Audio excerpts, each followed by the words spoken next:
It's Thursday, and you know what that means. It is IndyCar night on ERN. Hello again, everyone. I'm Gary Gotzo. Welcome to Round 5 of the Elite Racing League's premier racing division, the P1 IndyCar Championship, as we come to you tonight from Richmond Raceway for the fourth running of the IndyCar 1909.com Indy Challenge. Nighttime is the right time as we are in the late twilight hours now and getting ready to go dark with qualifying underway here at the three-quarter mile oval outside the old capital of the South. Joining me as always in the booth is Luis Gonzalez Jr. So Luis, we started this season with a brutal 5-race stretch that runs at 5 different tracks that can't be any more different, really kind of highlighting the strength of this series. It's our diversity. We ran intermediate tracks, we ran road courses, we run short ovals. So Motegi is a super speedway in name only, requiring handling and finesse. Texas is fast and narrow, requiring fast hands and quick wits. Silverstone, our first road course of the season, it featured rain. New Hampshire, a flat oval marathon where track position meant everything. So if you managed to survive the first 4 races, congratulations to you. But one final Indy Challenge remains right here at Richmond, a three-quarter mile oval bull ring, harkening back to the days of AAA and USAC as a place where budding IndyCar drivers cut their teeth before setting off for the Indy 500. We faced no tougher opening schedule since maybe 2025A, maybe 2024A, but these first 5 races have offered no rest for the weary. If the 2026A championship, Lewis, is going to come down to define any favorites, it's going to be those that succeeded in these first 5 races of the season. Yeah, it was really a mix of the stuff with the Motegi, like you said, Texas. The rain and stuff finally is coming in ERL here with in Silverstone. The New Hampshire last week was really tough. And we have this is toughest. I think even if it's night or day, it's really difficult. This is the 4th time we came here, and so far, in this track, we don't see winner by pole. So always have a different guy, the pole, and winning by different person. So it's a kind of a challenge for these guys about today. So I'm gonna say this is the Friday for us. Why I say Friday? Because we're working for 5 weeks or 5 days, basically, or 5 weeks in a straight. And after today, we're gonna have a rest for 1 week, and we're gonna come back in Long Beach, February 26th. So it's gonna be good relax for us after this 5. Actually, started from today, 5 races in ERL. So excited for today, and I hope to see a good battle today. I don't know if it's Alexis News. This should be her over here around. It's Daniel at least over here in the grid, but it's gonna be a very good race here. Actually, Alexis is over there in Britain. I found it. And there we see the rookie standings. We did have the driver points up. Hope everyone got a good look at those. We'll talk about those more as we get into the race. But Falkingham, of course, as the points leader, is going to be the rookie points leader as well. And we'll get into tonight's starting lineup here momentarily as we are lining up. We have 2 laps before we go green. Plenty of time. 300 laps tonight, Lewis. Whew. It's a marathon for sure. Long race for sure.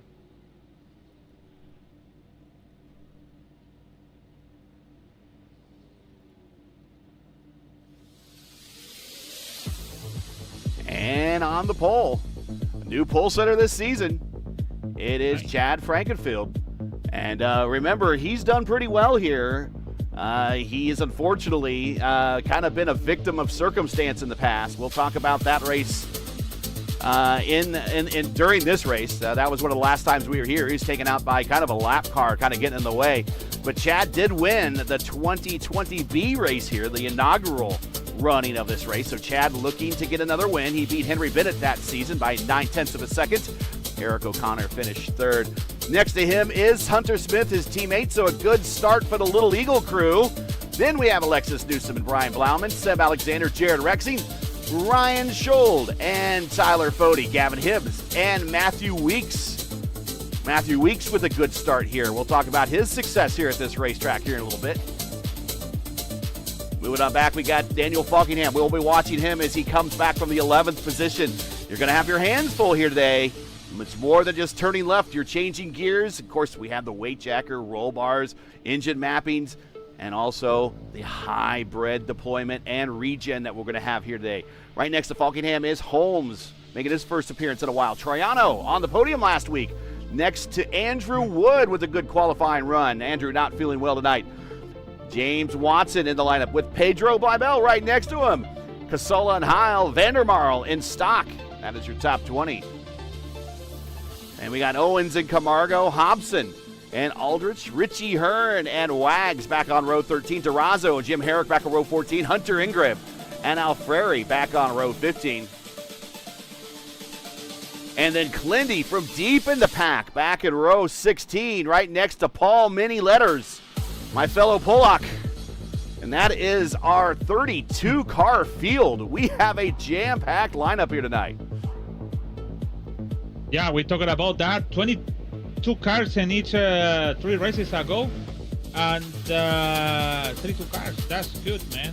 Really good. Yeah, only still 22. In the highest. Yeah, 22 cars. The first 3 races we had here was the only starters, and so we've beat that by 10 tonight. So I want to thank everybody for showing up and being a part of it on a night that's featuring racing elsewhere on the internet and in the real world. So thanks for coming with us. Thanks for sticking with us here as we are getting ready to go green next time by. If you appreciate our coverage and look at the twilight colors here as the sun is setting, make sure to like, share, and subscribe to the channel so you don't miss out on future broadcasts here on the Elite Racing Network. Well, Lewis, coming off of corner 3 and 4, shall we go racing for 300 laps on the bull ring? Let's do it. Green flag is out, and the Little Eagle guys are going to take an early lead.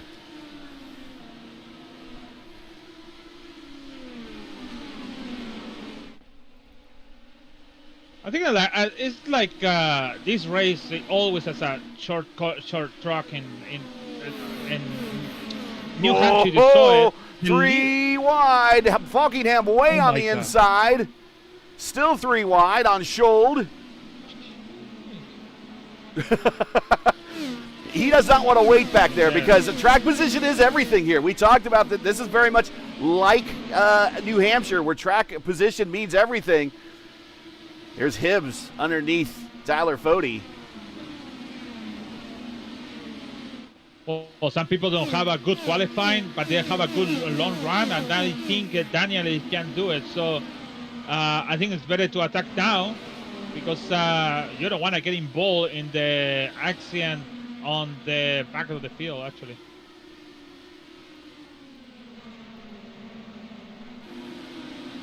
That Sandman in the face in turn 2 is really, really difficult. I know it's a virtual, but it is crazy how your eyes change it when you see the sun in your face in there. 3 wide through the corner right there. That's Wags on the high side. In the middle is Hunter Ingram. Yeah, Danny Durazo over there.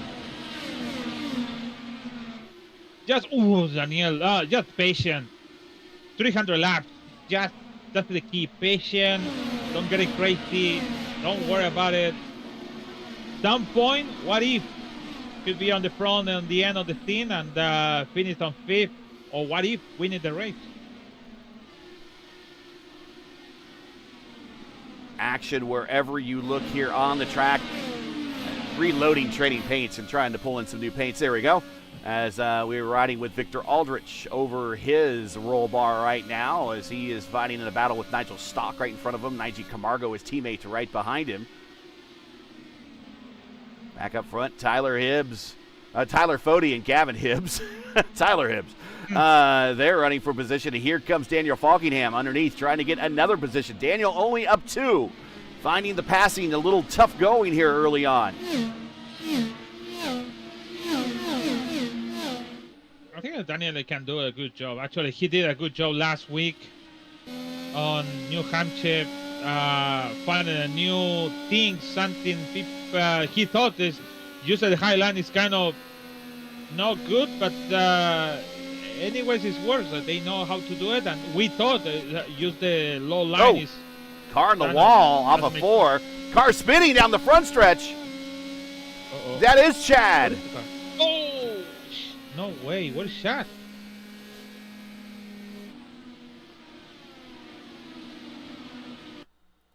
And we'll see. He's leading, and he just comes right around, coming off the corner. And I'm not sure what happened, but the leader now is Hunter Smith. Oh, loose on exit.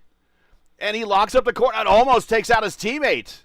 But he survives. But Hunter is now the leader, as Chad now is back to 11th. Yeah, also it's a smoke on front to Chad. Something happened on front to him. But it's Daniel Duras also almost lose in turn 3 and 4. And then Chad, you know what? Even the leader could have an issue. I think maybe that's why Chad lose the concentration, because he saw the smoke in front of him. And he thought it's an accident up front. And yep, that's why. Maybe, I guess. If you're Chad, he should be doing the same thing. Getting caution, and that's why he lose the concentration and focus on that. Well, Falkingham now up 5 spots to P6. As their leader is our Indy 500 champion, Hunter Smith. Alexis Newsom still looking for her first win in the series. After a strong start, she's now second. Brian Blauman, he would like to get himself his first win in the series, and he has been working up in the charts. He's already got 1 podium finish this season, currently sits 3rd. Seb Alexander, 2 career wins here in the Elite Racing League. At the end of last season at the US 500 in Gateway, he is 4th. Tyler Fode, one of your championship favorites here in P5. That is your top 5 right now, very early on. Lap 16 of 300. And your pole award, your 4D racewear pole award goes to Chad Frankenfeld for winning tonight's pole. Check out 4D's made for sim racing line of made for sim racing gloves, shoes, and apparel. Visit them today at 4dracewear.com or click on the link in the stream description. Alexis Newsom is the fastest lap, 153.4 so far. 17.590.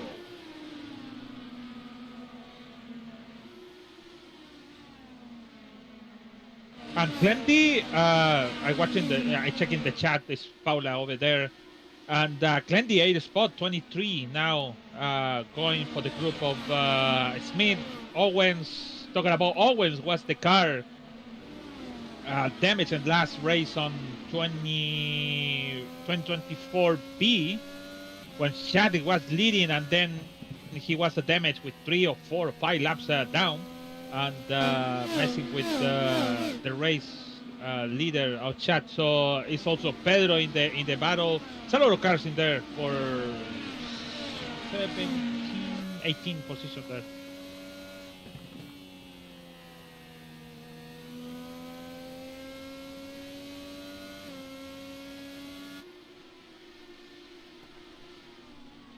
And we're trying to work on get a guest in the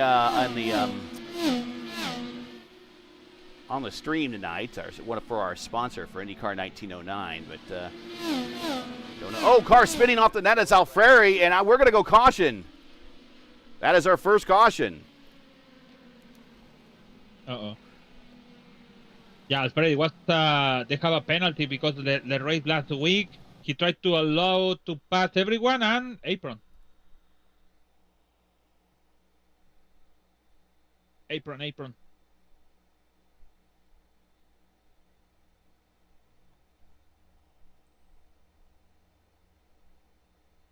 Yeah, and it just kind of comes on around.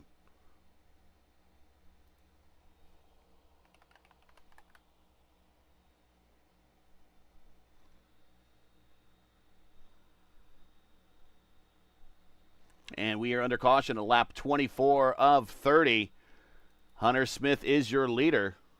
We'll get back to live pictures here. Here we go. We're going to have a lot of in-car shots tonight. But there is Hunter Smith. So what we're going to do is take a quick break here while we're under caution. First caution of the night here at Richmond. Get a word in from some of our sponsors. We'll be right back. Right now at Tom Bolin Ford, we're offering X-Plan pricing for everyone. Yes, you heard me right, everyone. That means every customer can take advantage of special pricing normally reserved for employees of Ford partner companies. And all you have to do is walk through the door at Tom Bolin Ford. And it gets even better. Also receive a Bolin lifetime powertrain warranty, giving you long-term confidence for the miles ahead. Unbeatable pricing, lifetime protection, and a huge selection waiting for you right now. Only at Tom Bolin Ford in Hannibal. Heck of a deal, ain't it? Racing isn't easy, but experiencing it is. iRacing puts you in the driver's seat with the industry's leading sim racing game. Drive on laser scan replicas of the greatest racing circuits from around the world. Go head-to-head against other drivers chosen by skill-based matchmaking to ensure competitive racing at every level. Compete across all your favorite series. In officially licensed cars, engineered to deliver the most accurate driving experience possible.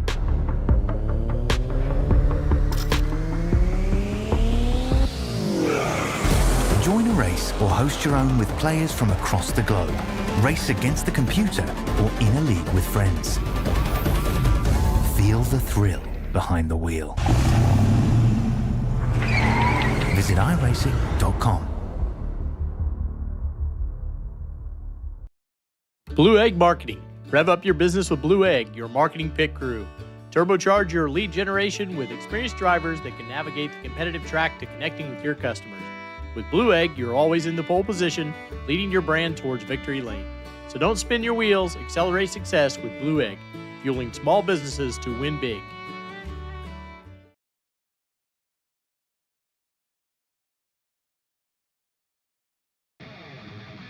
The Lucas Oil School of Racing.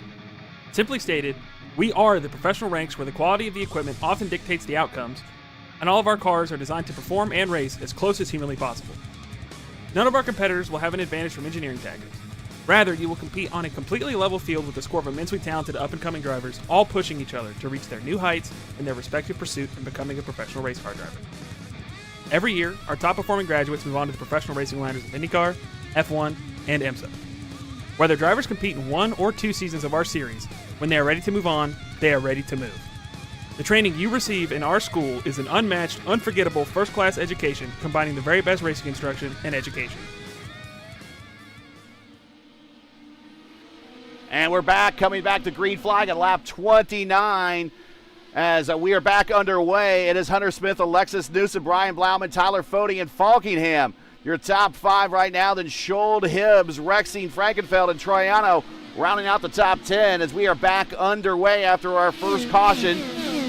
No retirements yet, but it's still a long ways to go as we are now just clearing lap 30 of this marathon race here on the 3/4 mile oval in Richmond. IndyCar has been here a number of times. We'll talk about that as we get in tonight's coverage. But your leader right now is your Indy 500 champion from last season, Hunter Smith. We expect anywhere between a 2-stop and a 3-stop strategy. I heard that they can almost get to 100 laps on a stint. Almost. And if they could do 100 laps on a stint, that's an easy 2-stopper. Hunter Smith, purple lap, 153.5. Yeah, actually, you know what? It depends how many yellows. You can hold it a lot. You can wait it for long. And you can pray for the yellow, and that could be a nice, good start for the guy to hold it. But also is what has happened to me in the Speedway Series. I stay on the outside, thinking about the yellows coming, and never came. And they put me back with lap down on the grid. So that's also Pinheiro happened last race on here when he stayed on the front. He waited for the yellow, never came. He went back lap down and finished on 5th. So winning by Benzi that day on Richmond. So it's a gamble, but also what if?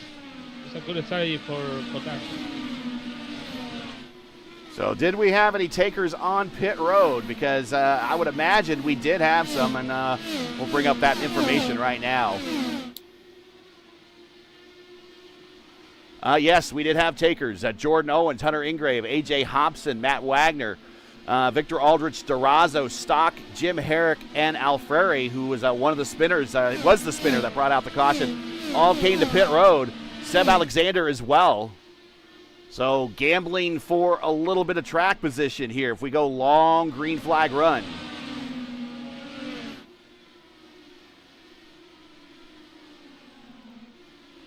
Problem is we're kind of all in single file right now. Seb Alexander around James Watson.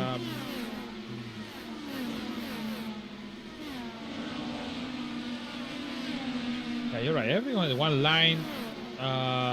No big deals around.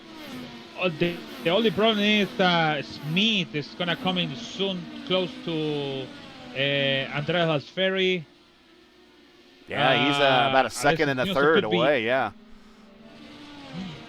could be Alexis Newsom waiting for that moment to catch Smith, because you know what, the guy, the guy on the front with the clean air, it is rocket. So, but when you're racing with clean air for long race or long laps, and it's coming like Andres on front to you, it's make a struggle. So it's something you have to be aware of that.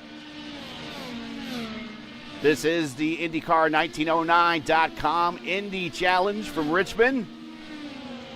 I want to thank IndyCar1909.com for sponsoring today's races. Going to the inside of Alfreri. Here's Hunter Smith and Alexis Newsom. You're right. We're going to follow them through as Alfreri goes to the top. And now you're right. Alexis Newsom's there. Yeah, actually, Alfreri almost lose the car in turn 4 and make the Smith break in the middle of the track. That is super, super dangerous for the car when you have the tire super hot and braking, and when you want to accelerate again, you can lose the car easily. So very dangerous situation in there. These top two have kind of pulled away a little bit. Brian Blauman's fading back to third. He hasn't faded to third. He has faded back in third.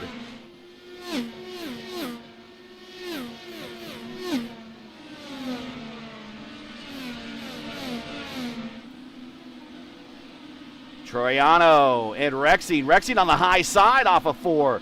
Gets the run on Troiano there. Move Rexing up into the top 10. Troiano back to 10th. Rexing again to the inside of Alfreri.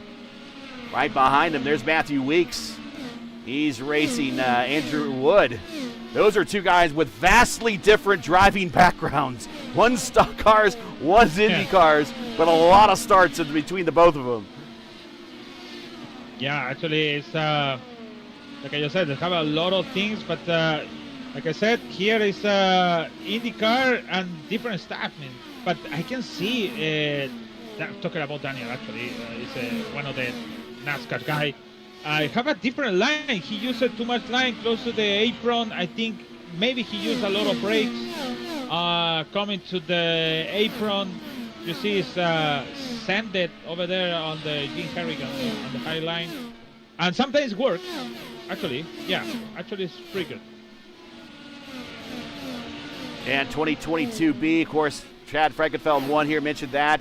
2020B, that was Chad Frankenfeld. 2022B, we returned here for the second race. Josh Chen beat Jared Rexing. Jared Rexing is pretty good here, and he is up in the top 10. There he is in the Nesquik car. And then in 2024B, we had Caleb Binsey over Ethan Stanley. Ethan not in the lineup. Caleb not in the league this season. But previous winners in other series, the super late models in the Elite Racing League in 2018 was... Troiano gets loose off a 2. Oh.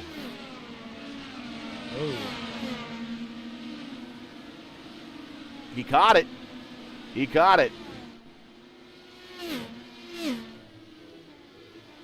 So Chad Frankenfeld back in 2018 won a super late model race here. Brian Blauman won here in trucks in 2020A. Jared Rexine won here in the Elite Cup in 2021B.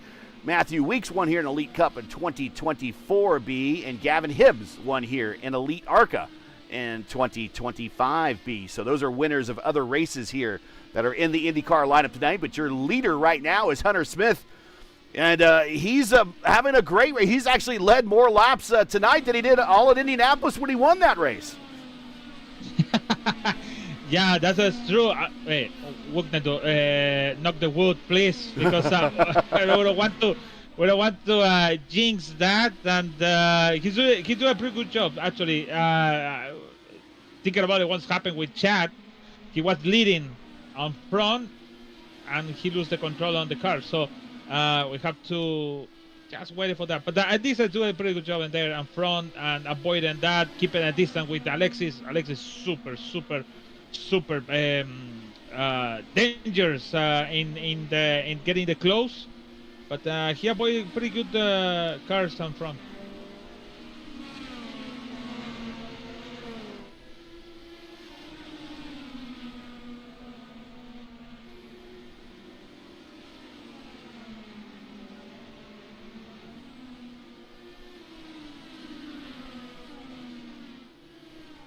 As we watch this battle from last week, resuming again this week.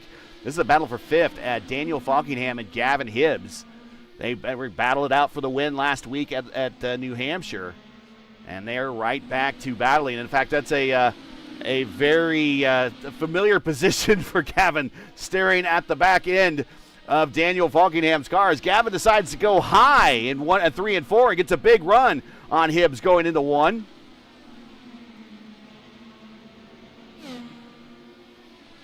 IndyCar ran here 9 times between 2001 and 2009. It was supposed to return in 2020, but was canceled due to COVID.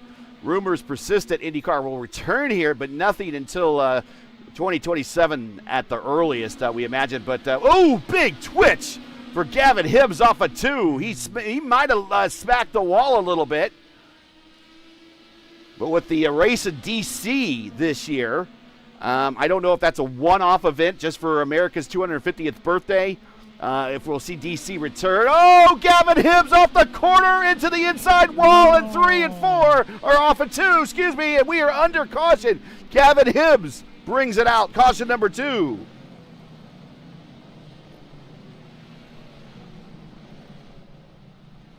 And you saw that right on the video, folks. We were watching it right there. And he just...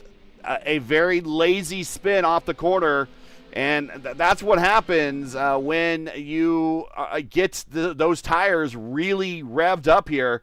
And just look at that right there on corner exit. The back end comes around, and he had that thing woed up and locked down, but it's just not enough runoff area in the infield there to before hitting the wall. Very tight quarters here.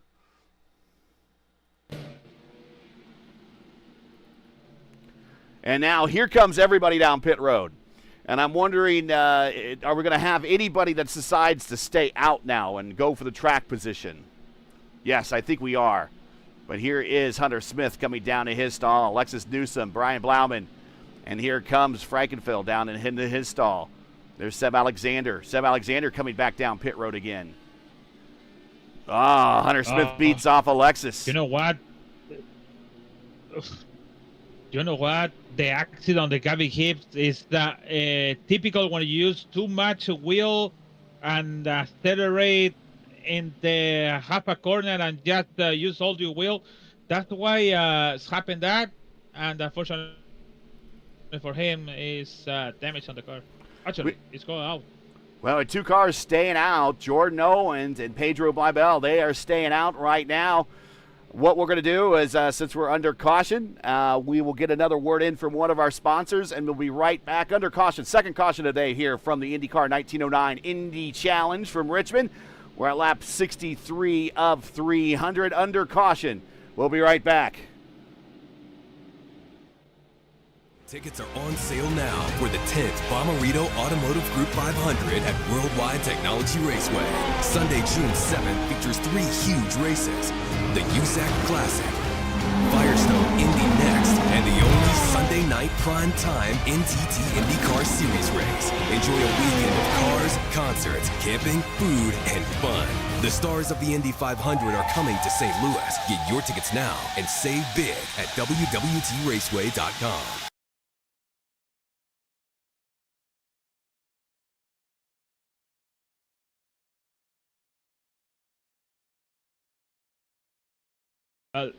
Sure. We're back, still under caution. It'll be another lap or two before we go back to green. Want to thank IndyCar 1909 for being today's sponsor of today's race. IndyCar 1909 is a website dedicated to the latest in IndyCar news, sim racing, historical retrospective pieces, and home to the Turn 4 podcast. Visit them today at IndyCar1909.com. Like them on Facebook. You can follow them on X and Instagram. You can subscribe to their channel on YouTube. IndyCar 1909. It's IndyCar's past, present, and future. All the links you need to learn more about them are in the description. Going green next time by your leader. Well, it's been a Little Eagle car at the front all day today, and it's another Little Eagle car. Former front row sitter at Indianapolis, Jordan Owens, and we got Pedro right behind him. Remember, Pedro was having a very good race in the rain at Silverstone. And then we got Hunter Smith with new tires. So this is what we're going to see, how new tires are going to handle over tires that are, Jordan Owens pitted at lap 25. Pedro was not pitted yet. And that is, Pedro getting already passed. Oh! Tight contact with Jordan Owens and Hunter Smith off the corner. And Jordan Owens, I believe, has a voice channel penalty for this race, and he can't use it, so he might not be able to listen for that Jordan, stuff. Yeah, Jordan have after Pedro up high on those old tires. Sorry about that. No, it's okay. Actually, after that race in New Hampshire, yeah, sure. It was spicy. The radio on him, so they decided to give you the penalty for that. I don't know if it's perma or just for today. I think it's just for today. Yeah. Here's Blauman going to the inside of Pedro. So, again, we're seeing that old tires on the restart. Here's Tyler Fode taking a shot at his teammate right there as they're still trying to box in Falkingham, who hails from the Falkland Islands. I thought that was very funny. He better not race against Canapino. He might not like that. The Argentinians have not forgotten about the Falkland Islands. Well, to be honest, it's more the old Argentinian people, like the grandfathers, or maybe the father of him, maybe. But the people now is like, we don't care. Watch this group right here. Blauman in the inside of Falkingham. Falkingham on by. Whoa, be careful how I say that. Falkingham on by. And here's Chad Frankenfeld. So we have, careful how I say that one too. Frankenfeld, Falkingham.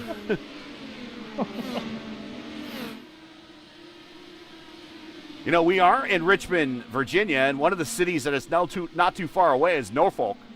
And there was an old radio bit by the morning radio duo in Indianapolis, Bob and Tom. They did car sideways, and that's Pedro, and that's going to take out Blauman. It's going to take out Chad Frankenfeld. It's going to take out Jordan. It's going to take out Watson. Excuse me. 4 cars involved. And another innocent victim incident for Chad Frankenfield.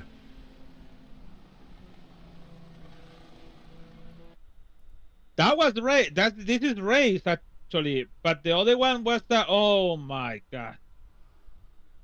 Oh, even Waxon. You say Waxon also too. And Watson. I think it's another. Look at that! Fode just missed it, but he just got loose into the corner, makes contact, then Blauman into it as well. And Seb just misses it. Watson comes into it, and I don't know if there's cars further on back. Hunter Ingrave involved. Matty Wags involved.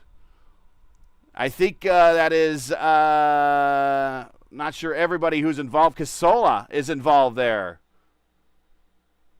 Yeah, Hunter and Grave, you said Cosola, you said Richard Hearn, I think, hit the wall.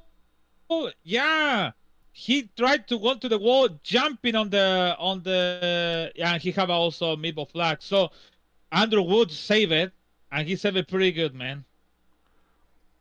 We'll watch from Andrew Wood's perspective, but just everybody coming off the corner, and just that's how things and how fast everything happens here.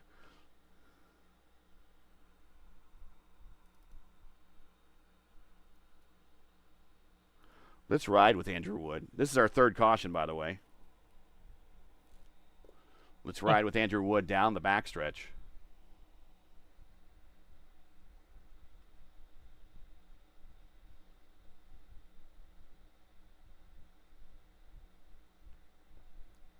Now you see happening in front of him. Yeah. About net code.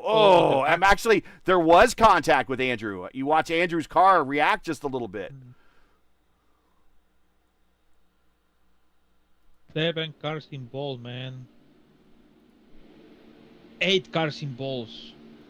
That's yeah, we got meatball flags with Chad, Richie Hearn, Alfieri. Richie Hearn, Wags with the meatball flag. And it has been an awful start to the season for Wags since he got his win at Motegi. Blauman with the black meatball flag. James Watson is retired. Pedro Blibel, of course, he got loose going into the corner. And that's kind of what started that. And Casola ran into the zone. He with the meatball flag. So a number of cars already on pit road and probably are looking at lengthy repairs or retirement at lap 77 of 300. The problem is over here, if you have your car repair, always have this small damage in this turn, you're going to be spin. So I think if you have a repair on the car, for sure the car will have a something more damage and could have a nano yellow flag. So I think for better for this, all of these cars involved, is just retire the car.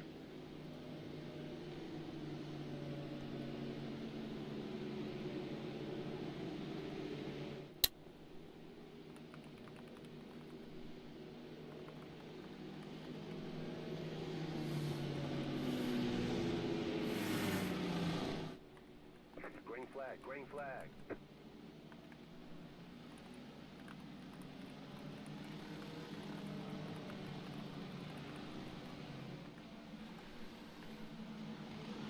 And I'm just typing up a message here real quick to see if somebody can help me out here in the Discord server. All right, we're going to go green next time by. It's Jordan Owens as the leader. And, of course, he did not stop on the last round of pit stops. He stopped on last lap 25, and he's managed to hold off Hunter Smith. Here is Falkingham to the inside of Alexis Newsom, and he clears Alexis, move Falkingham now up to third. Daniel's going strong, man. I think, like I said, always this track with when you use the dive bombs. It's not a dive bomb, actually, but braking late and stuff is good for the people have a good issue and good stuff in the road course. So I think Daniel's good, a pretty good job, and all these yellow make him going on the front. Jordan Owens still have a good luck with 57 on the front. Alexis Newsom dives in deep on the high line, and now she blinks out, and now she hasn't come back. And she now follows through the order. Did we lose Alexis Newsom? Did we DC? I think she has. It's down on 24. She came back. Now on 4th. Lucky. Well, very lucky. Normally when you fall that quickly, you've lost, you're going to get that DC mention in your heads up or you'll be done. And she gets back quickly, so fortunate for her. Sometimes when you cross the line after that blink, you lose a lap. But she crossed the line when the car is in the track, so that's a good thing.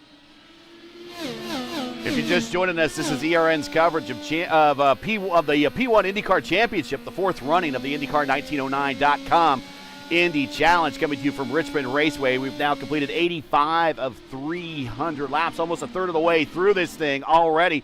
Make sure to smash the like button, subscribe to the channel so you don't miss out on the next race. The next time you see us here on ERN, we're taking a break after this, Lewis. We got a week off, buddy, but then everyone else will see us in 2 weeks for our second road course and our only street race of the season, our first crown jewel race of the season as well, as we visit the streets of Long Beach for the 5th annual F5 Challenge Long Beach Grand Prix. Coverage starts right here at ERN at 7:45 p.m. Eastern Time on Thursday night in 2 weeks.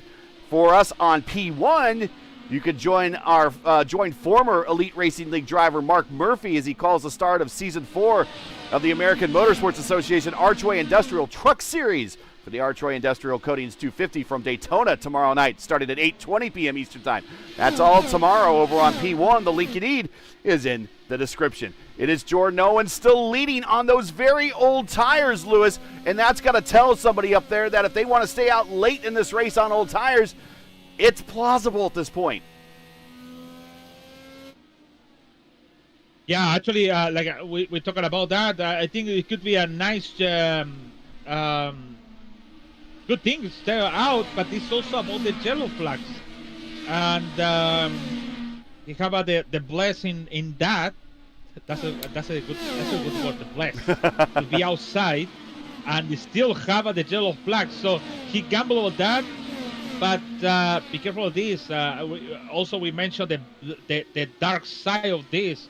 If you stay out for long. Oh, another car into the zone, and it's many letters Paul, and we were just watching Dan DeRozzo. He ran into the zone. Colin Heil goes into the zone. 3 cars involved. I think it's Sankar. Oh, what? Oh, Colin Heil. It just hit the wall and then lose the control. Weird. Super weird, man. And Daniel Durasto also is involved. Yeah, we're going to get another angle from the Heil incident. Maybe try to get something higher up. There it is. Yeah, we'll watch as he comes off the corner. And this is going into turn 1. So he's coming off a 4 down the front straight. Then we have a wheel DC. Oh, he got loose on entry. He caught it, but then it went right up into the wall, and DeRozzo just had no place to go. He was committed to the high side and just could not clear. Let's ride with Heil. We'll watch him here as he gets ready to turn down into the corner. Oh, he smacked the wall right before entry. You're right. And I think that kind of messed him up a little bit. So the drivers are out there. What they're trying to do, Lewis, and you can explain this too, is they're hugging the wall and trying to get as absolutely close to the wall before they turn in to make that radius of that turn a little bit faster. And he waited too long. Yeah, actually, the corner start to, normally you go to the right to going to the left, but he went to right, actually. He was too close to the wall when he did that and make that issue in the turn. But super weird the way he crashed, man. It looked like that wheel DC or something like that, and it wasn't.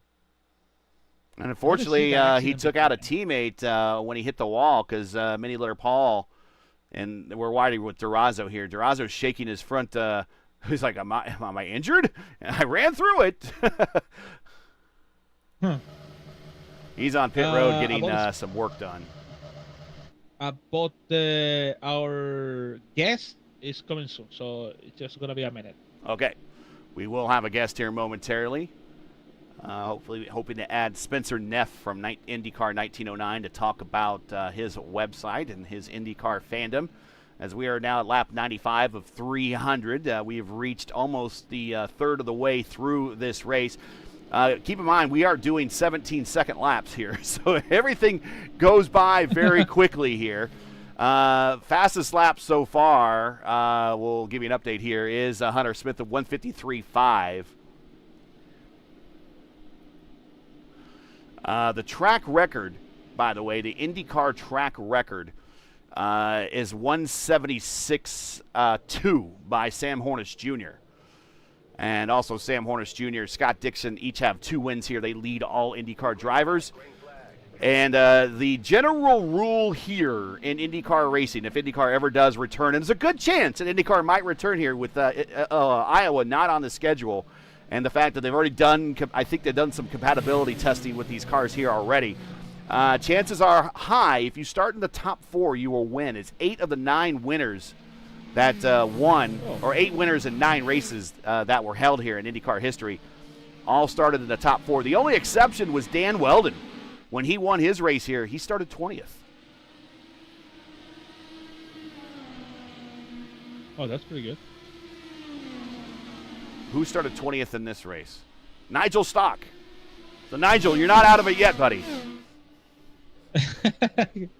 Back to Green Flag Racing. It is Hunter Smith, Daniel Foggingham, Tyler Fode now up to 3rd, Ryan Scholden 4th.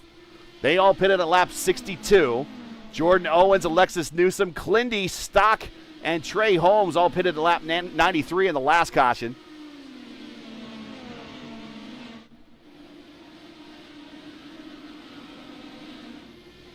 Hunter Smith, purple lap, a 154.1. That's what a clean racetrack buys you. It's not necessarily new tires that's buying them that speed. That's clean racetrack.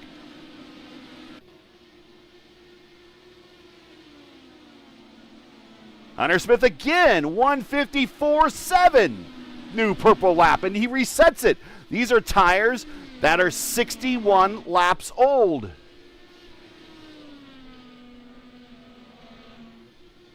Okay, so we have our guests in waiting room. Finally. And we will bring them up in here. Here is Spencer Neff joining us, owner, admin of IndyCar1909.com. Spencer, do you got your ears on? Yeah, I'm here. Can you guys hear me? We can hear you. All right. Thank you. It's good to have you here, buddy. I don't know if you're catching the action on the race course, but again, a fellow IndyCar fan and a sponsor of many races here on the Elite Racing League in the past. Talk about IndyCar 1909, would you? Sure. IndyCar 1909 is my own website that I run, and I, use it to provide coverage on IndyCar races, IndyCar news, and IndyCar historical events and things like that. What's the biggest bit of news lately? I know that today a new agreement came out for the engine manufacturers for a long-term agreement to supply the series. That's pretty big news. And, of course, that will run through up until the new car is out. Hopefully we'll pick up another OEM when the new car comes out. The other big news, of course, is the DC race. And the other big news is Mick Schumacher showing up on an oval. I mean, everything's happening right now in IndyCar racing with the eve of the new season only about 2 weeks away now. Yeah. Yeah, you kind of hit the nail right on the head there. Got all the excitement for not only this season, but for the next few seasons with the IndyCar series. And you'll get to see Mick and everybody in the series next week at my home track at Phoenix Raceway for the IndyCar Open Test. Are you going to go to the Unser Open Test? That's the plan right now. I'm jealous. I would like to go see a race at Phoenix. Again, being that I'm in Indianapolis and it's 33 degrees here and still a little snow left on the ground, so I would very much like that sometime. What going into this season, though, we now have Alex Palou looking at 3 championships in a row. Do we see him go 4 in a row, kind of like what we saw with Seb Bourdais in the past, or do you think that, especially towards the end of last season, we saw some other drivers to start to challenge him, and it wasn't as easy for Alex in the early part of in the late part of the season as it was for him in the early part of the season? Do we see new challengers? Maybe we see some old challengers. Maybe we see a resurgent Scott Dixon. What do you think? I still think Palou's overwhelmingly the favorite. Obviously, there's not only in his team, you've got Scott Dixon, who's one of the best to ever do it. You've got Penske. I think they're going to have a bounce back year. You saw Kyle Kirkwood have a bit of a breakout last year, and Will Power, I think, is going to be rejuvenated coming back there. So, Pelot's still the favorite, but we'll see. I doubt he's going to have a season like he had last year, but he's still going to, win, at least 3, 4, 5 races, and, he'll, be in contention at the very least. Do you think there'll be a little anger behind the wheel with Will Power this season? A little bit more than we usually get from Will Power. And I say that in the best way possible. What do you think of the chances are for his replacement at Penske? I mean, I really didn't think he deserved it. Lewis and I talked about it a number of times. We didn't think really Will did anything wrong to lose his seat. I mean, he was one of the best drivers down the stretch in that in the stretch run last year, including a win. I don't think he deserved to lose his seat at all, but it just seemed like, I guess your time runs out at Penske. Yeah, I mean, you've seen that with not only Power, but going back to Castroneves, Montoya. All 3 of them are obviously incredible drivers in their own right. But, we'll see. I think David Malukas, with his personal record on the short ovals and with how strong Penske's been, especially, the last handful of years, he'll definitely be a contender to get his first win there, if not sooner. Any early favorites for the Indy 500 that you're looking at? It's kind of hard to say, I think you've got a lot of redemption type story arcs here. You've got McLaughlin, who obviously, crashed out before the beginning of the race. I'm sure that he would, that would be a great story for him to come back. You've got Pato, who's been in contention pretty much every year that he's made the race. Newgarden, who, had all the scandals with Penske, and he's, was trying to come back from 32nd on the grid and win his 3rd in a row, but fell short. So I think, it's a lot of the usual suspects, but we'll have to see a little bit more once we get into the open tests in April. Seb Alexander missing the left front wing plane. Something happened to him, Lewis. What happened? Well, they have a battle. They have on front Alferi once again. He's involved in the action. In between, they have Gabby Gibbs and also on front Matthew is Weeks. Matthew Weeks. Yeah. That's why he lose. He lose the win because Alferi kind of difficult to let pass the fastest cars on the track. Yeah, there's only so many places you can hide here. This is a 3/4 mile oval. It's pretty much 3 lanes no matter where you go around here. There's not a 4th lane, and they were already 3 wide. So Seb trying to hang on. Seb pitted at lap 62. He'll have to come in and get that wing looked at as he continues to get passed on the racetrack. We're joined in the booth by Spencer Neff, one of the admins, the admin and owner of IndyCar 1909, sponsor of IndyCar1909.com, the website. Sponsor of tonight's race. How did you get involved with the Elite Racing League? Let's talk about that. Oh, well, I definitely have to give a shout out to Chad Frankenfield. He's been a friend of mine. We were both born in Bethlehem, Pennsylvania. So he's really the one who got me latched on to you guys, and to go back and especially actually give additional props to Tanner Watkins, who you guys may know from the Hoosier 500. Yep. I used to write for him as part of OpenWheels.com, and I kind of got introduced to the whole sim racing scene through him. So he said that was kind of my introduction to sim racing, and eventually Elite Racing Network. Well, we appreciate you being a sponsor and supporting not only just the series but the league as well. Last question for you, and I'll let you go. Get back on your evening. Everyone kind of has their own initial story that got them into the fandom of IndyCar. What is your breakthrough moment that you can recall back in your life that you just realized at that point, I'm really a fan of this type of racing in these cars?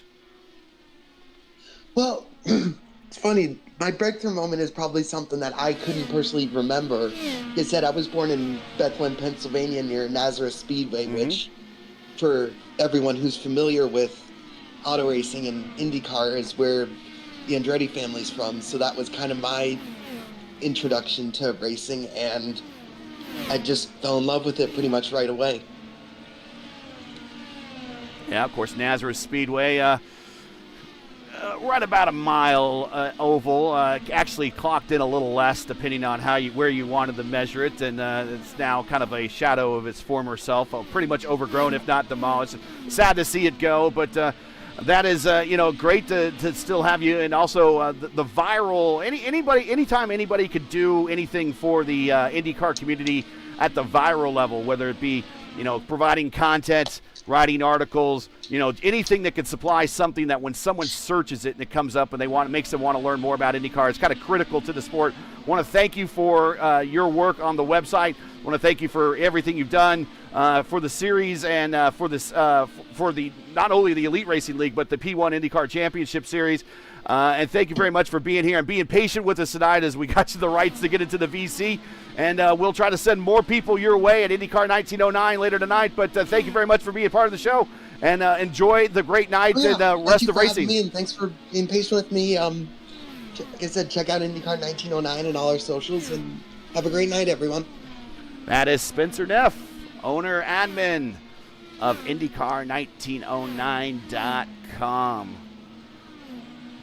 Lewis, we got ourselves to about lap 135 after this last caution. Yeah, we have different strategies. Actually, we have from 1 to 10, 74 laps. Hunter and Gray with 60. Then Camargo and AJ Hobson 74. And then we come in Alexis Newsom, virtually, the leader of the race, with Owens and Clendy with 43. Oh, here we go again. We're going to go 3 wide with O'Frary down at the bottom again. And Clendy up top trying to stay on the lead lap. Clendy's at the tail end of the lead lap, but he's on a slightly different strategy. He's 44 laps into his stint, whereas Hunter Smith is 76. Same with Foggingham Fody. You see everybody right there on stint lengths. Oh, okay. We get on by. That's the racing here. I talking about that. I talking about the people going slow and the people going in normal and the people going in fastest way.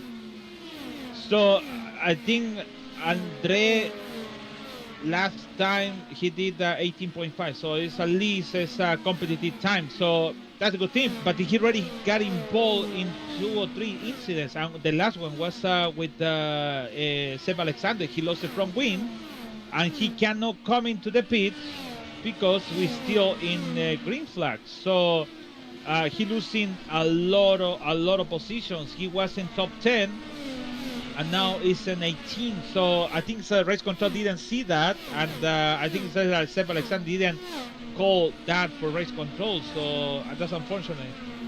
Yeah, that was a pretty hard lick for Seb. We saw his car actually jump a little bit, so it left the ground, at least a portion of it, so we don't know what type of damage he has underneath. But he's had enough. He's coming to pit road. My God. Once again, he lost the car in turn 3 and 4. He almost hit Ryan Schul, and it's no yellow. And we just saw Seb Alexander under green flag conditions come to pit road, or have to come to pit road. There he is, turning in, getting loose. And Ryan Schuld, whoa, almost twice Ryan Schuld got had there. Sam Alexander, though, into a stall. He's going to get a new wing. There's going to be a 5-second penalty assessed as he gets a new wing. There it is, pops back on. But you have to pit under green flag conditions off of 3 and 4, or actually going into 3. So, Daniel is getting side by side with Jordan Owens, and is getting close. It was close for 5/10 over the Hunter Smith, and Hunter Smith is on front now. Is passing Nadja Stock in there. Look at that! You cannot see that, but man, the disc, the brake disc of the Daniel is in red, man. I just saw it when he breaking the turn, and it's super red, man. So he using the braking, the brakes to put the car. And you're also, don't you regen when you use the brakes as well? So he's regenerating the hybrid that way without using the regen button. Man, you mentioned that when we started the broadcasting, and it's a lot of things you have to pay attention and everything. And for now, it's like I think it's true. It's regen the hybrid, but I think it's doing a pretty good job. It's just about the time to convince everyone to pit. It's nothing. Oof! I just holding my breath because AJ Hobson close to Daniel, but it's about the time. I think he's going fast. Let's see the next, the last lap he did is 1/10 slow than the Hunter Smith now because he have a clean air on front, but he's pretty good actually in the braking zone. He don't have nothing to lose. He's coming the last. Caution on the racetrack! Alexis Newsom. Oh no! Off the corner. I think she just got loose and went into the grass. She does not look injured. Let's take a look again, see what happened.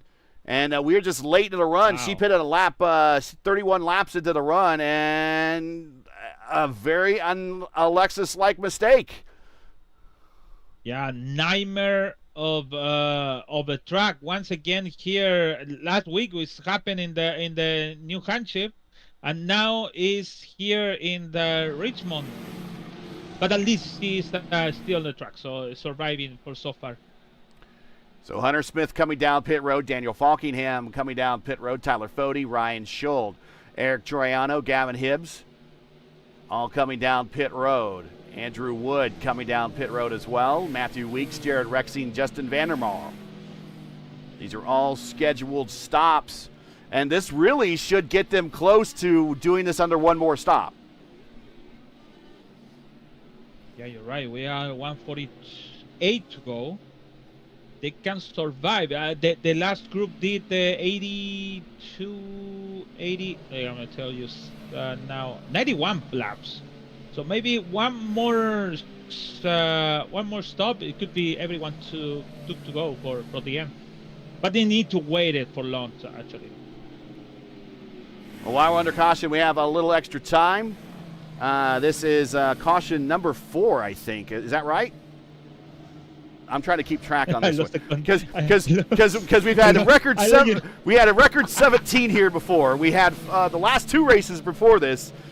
The very first race, we had a record 17 cautions for 82 laps. The last 2 races after this had 5 cautions and 6 cautions respectively. So I think we're at caution number 4. If we're at 5, somebody's chime in and chat and let us know. But I think we're at caution number 4. We're going to take a break, get some more words in from our sponsors, and we'll be right back with the green flag. Don't go anywhere.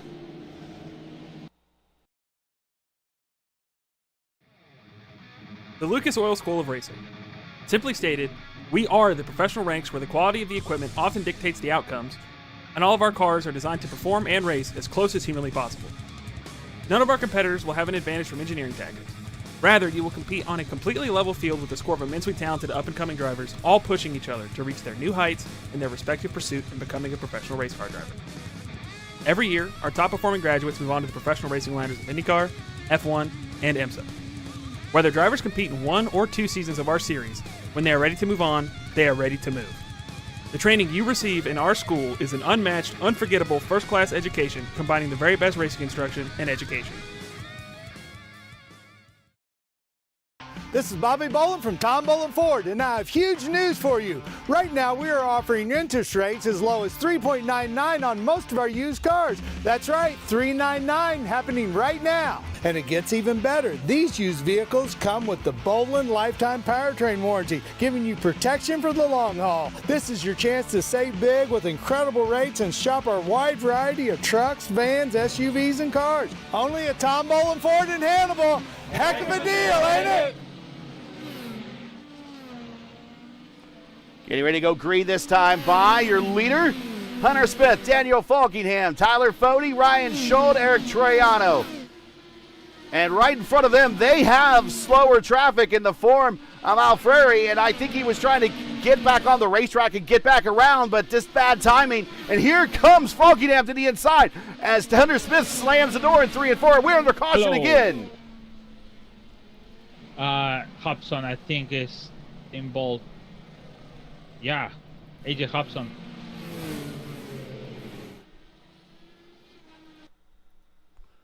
Yeah, Hobson coming off the corner, gets loose right in the middle of the straightaway, and then kind of comes up and kisses the wall very lightly, and that's going to be a new front wing for him, front nose assembly, but a very innocent spin, and that's enough to bring out our now 5th caution. So yeah, because the last car on the track was Henry. That's why.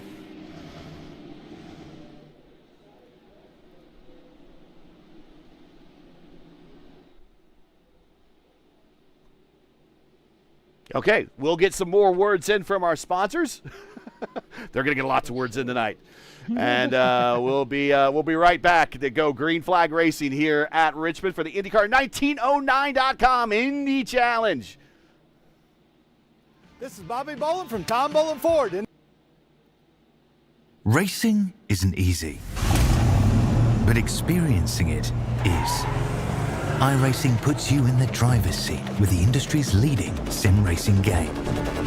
Drive on laser scan replicas of the greatest racing circuits from around the world. Go head-to-head against other drivers chosen by skill-based matchmaking to ensure competitive racing at every level. Compete across all your favorite series. In officially licensed cars, engineered to deliver the most accurate driving experience possible.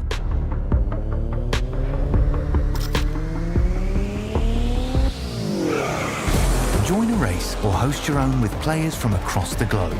Race against the computer or in a league with friends. Feel the thrill behind the wheel. Visit iRacing.com.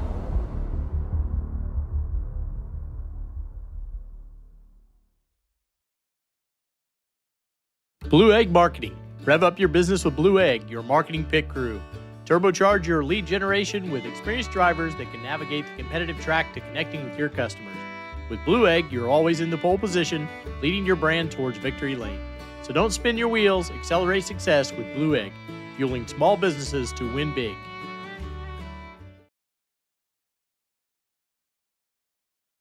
Tickets for the 2026 Season of Speed at Worldwide Technology Raceway are on sale now. The Bommarito Automotive Group 500, June 6th and 7th. The NASCAR Cup Series Enjoy Illinois 300, O'Reilly Auto Parts Series, and Confluence Music Festival, September 11th through 13th. And the NHRA Napa Auto Parts Midwest Nationals, October 2nd through 4th. Save big by going to WWTRaceway.com.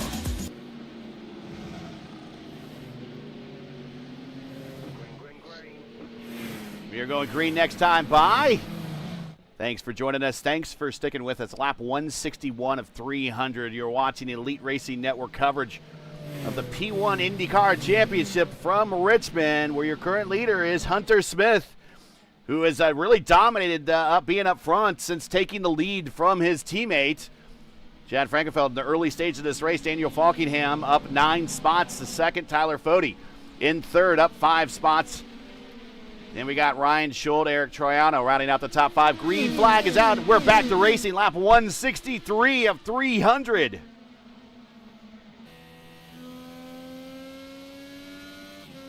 I am follow Daniel on the back. I think it's really comfortable with the line he used on the first line. Braking. The problem is you have to play. Also, you have to play with the weight jacket, with the anti-roll bar, with also with the brake bias, also too, because if not, the brake bias have to be always in the 1%, in that percent. Sometimes you have to give you a little bit rest, put it a little bit back to the front, to don't have that issue after 10 laps. I used to use that. After 10 laps, I have to release it a little to the back, and then after 10 laps, release it on the front. Yeah. So front means more percent. Back means less percent on the front. So that missing the contact over there, Daniel. But anyway, so it's do a good job, and on the back is a lot of happening with Eric Troiano doing a good job in top 5 in there. Yeah, we're watching Troiano. Caution again. This is number 6, so we've tied the last 2 races. And I'm not sure who it was. Nigel Stock, man. Nigel Stock. We'll check out what happened to Nige. And it's Alfieri in front of him, just gets loose, and he kind of runs into. That's the closing rate of these cars right here. We'll ride. What we're going to do is we're going to go back about 10 seconds before this happened, and we're going to ride with Nigel, and I'm going to actually back it up a little bit, and then I'm going to go full speed. This is how quickly this happens, everybody.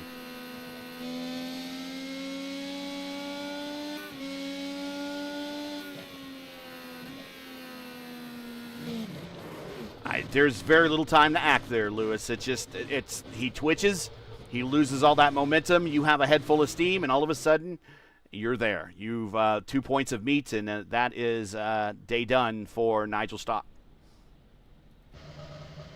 Yeah, until Andre have only 11 laps with the new tires.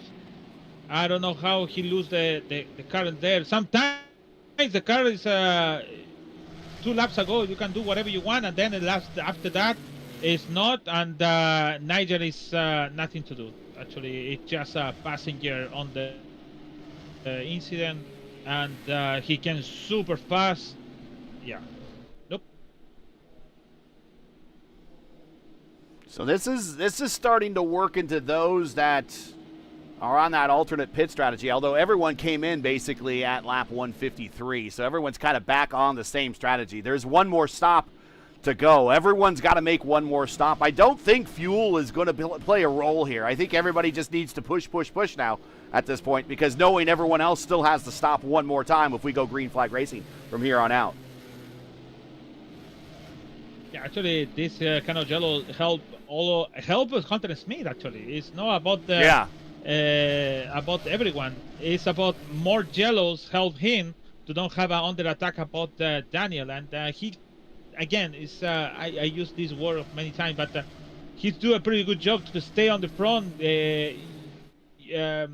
use the clean air to over the Daniel, and he helped a lot in that stuff. So, but again, we saw Shad leading by 8/10, so 1 second he lose the control. So everything's gonna happen, even when Alexis Newsom she lose the control, and now it's 1 lap down.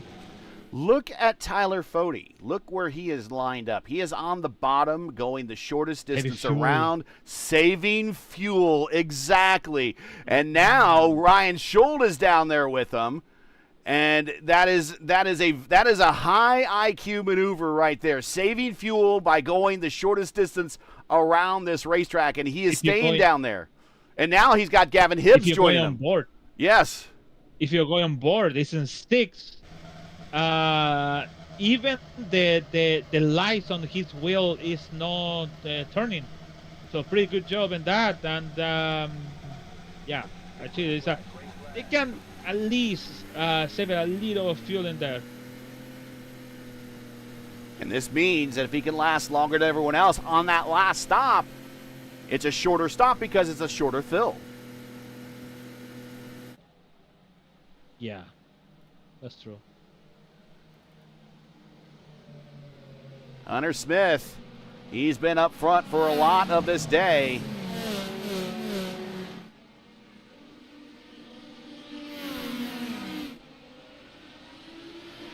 Man, what a restart of Daniel. Look at that. It is close. He can send it. Woo, that's close, man. I thought they were going to send it. They have an incident photo then. Jeez. That was close, man. It's only really helping Hunter. Now Hunter actually pulls away by 0.3 with that clear racetrack in front of him. He's led over 130 laps today, 174 in the books. Lexus Newsom back under one piece. She's now attacking Jordan Owens.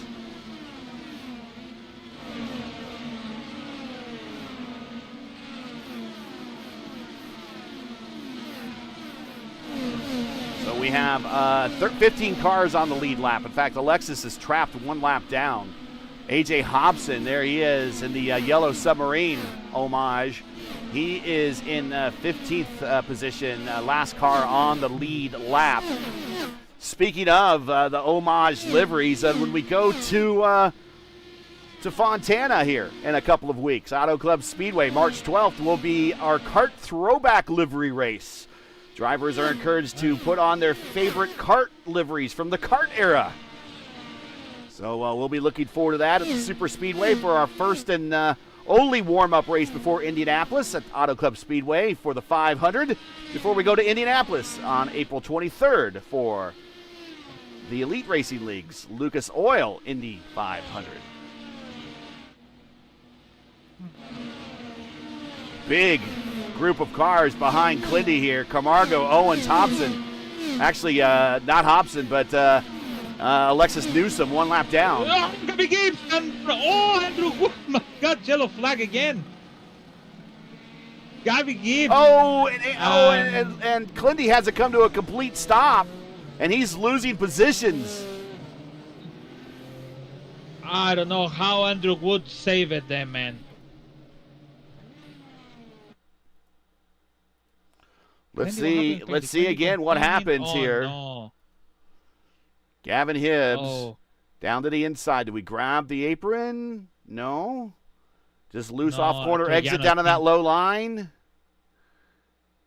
I think Troiano. Oh, no. We got to go back and look at that again. I don't think it was Troiano. We'll check it again here.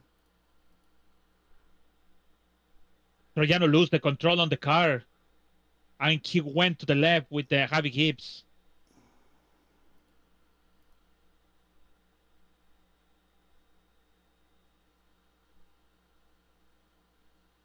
Yep.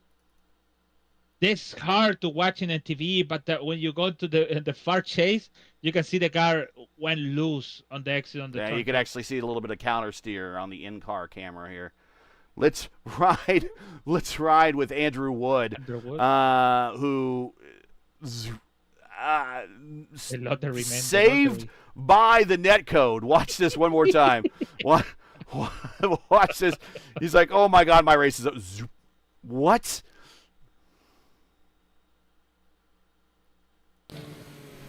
Andrew Wood not feeling well coming into this race. And he has now worked his way up to P5, up 9 positions. The same number as Daniel Falkingham. Your other big gainers, Justin Vandermarl, we'll hop in here with my favorite thumbnail artist. Justin Vandermarl up 12 spots. Hunter Ingrave. Remember, Hunter got into an incident earlier in this race.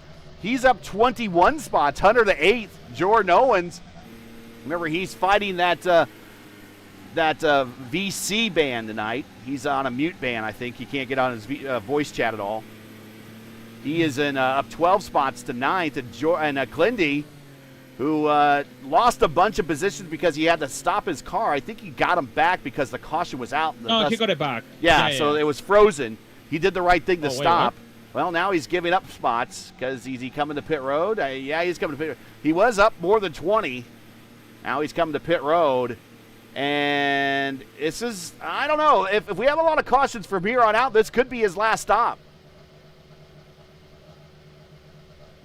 Well, I think it's a good chance that for Clendy, but to coming to the pits. I heard so many stuff in the radio. Look like old times when you hear one radio, two radios in the back, and then the commentary talking about we hear the radio about something. Well, anyways, but yeah, I think Clendy have a good chance to finish on the top because he put fuel and tires. He can come into the end with that. If we have maybe 2 more yellows, it could be amazing for him. Hunter Smith, we'll go green flag racing next time by. We'll go green at, we're at 184 right now. 185 when we go green flag racing. Once again, if you're just joining us, you're watching ERN's coverage of round 5 of 12, the Elite Racing League's P1 IndyCar Championship, coming to you from Richmond Raceway for the 4th running of the IndyCar1909.com IndyCar Challenge. We're currently our Indy 500 champion from a season ago leads. Daniel Falkingham, winner of the last 2 races, and our points leader is second. And Tyler Fode, the man that's done everything but win the championship over the last 3 seasons, is in third. And then let's not rule him out, but Ryan Schold, 2 IndyCar veterans, Ryan Schold and Andrew Wood in 4th and 5th. We have ourselves quite the top 5 now. Matthew Weeks in 6th, Justin Vandermarl in 7th, Hunter Ingram, former winner in the series, in 8th. Jordan Owens in 9th, and Nige Camargo with a great race for Nige. He's in 10th.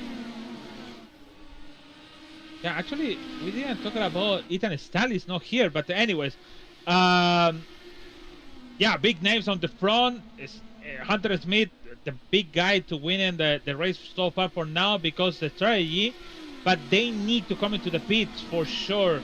Clendy is good to go maybe to the end. But what if we have maybe 5 more yellows? I hope not.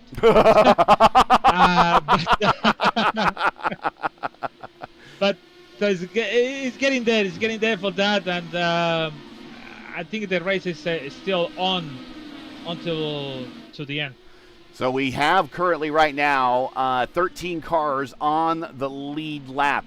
So previous history here in 2020B. With those 18 or 17 cautions, and that's an ERL record for the IndyCar Series.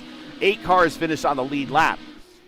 In 2022B, there were only 5 cautions for 25 laps. 2 cars finished on the lead lap. So the more racing you have here, the less cars you're going to have on the lead lap. And then in 2024B, when Caleb Bency beat Ethan Stanley, and Hunter Smith actually finished 3rd in that race. So that Hunter Smith likes this place. 6 cautions, 30 laps, 4 cars finished on the lead lap.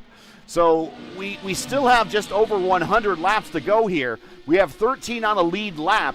32 cars started this race, but we're down to about 17 cars still running. Keep in mind, in the previous 3 races here, we only had 22 starters in each one of those races, so we're kind of at the level of where those other races are. Oh, Andrew Wood into the wall off of 2. That maybe we start seeing fewer and fewer cautions as this race goes on because there's less and less cars out there. Yeah,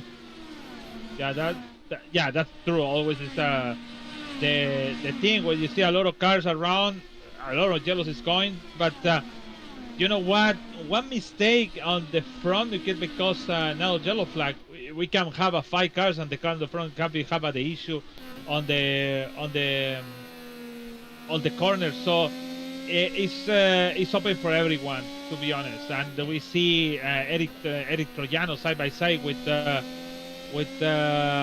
Gabby Gibbs, and it was Eric Troiano losing the control. Even Chad, Alexis Newsom,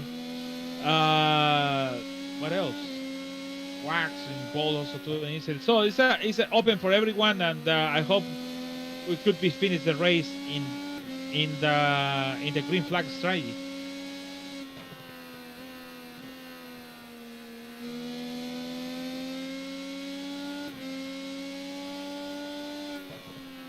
riding with Tyler Fode.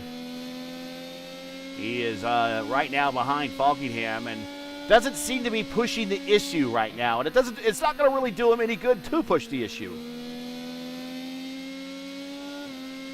For Daniel, I think no. He's down at 1.3. Yeah. But it's getting close, 40, actually. That's a good thing for Hunter Smith, because Daniel's gonna be focused on the car on the back and is getting far. Actually, Tyler Ford is getting close for 3/10.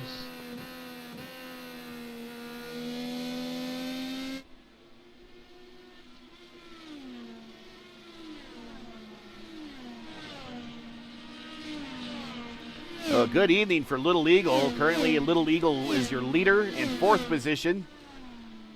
Little Eagle in 7th. Little Eagle in 9th. So 4 cars in the top 10 right now for Little Eagle Racing.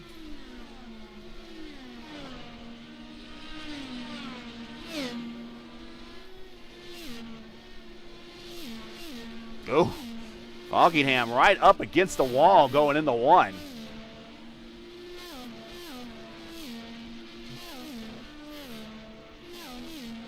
Here's a battle of 2 guys that are very experienced at sim racing. Oh, Andrew Wood blinks out. But bringing back to the battle between Weeks and Wood. Weeks won a couple seasons ago at Michigan for his lone win here in the series. He's a former champion at the Cup level here in the Elite Racing League. He was actually the last 2 Daytona 500 winners are in the lineup tonight here in the Elite Racing League's Cup Series. Daniel Falkingham and currently in 2nd, and Matthew Weeks in 6th. They won the last 2 years.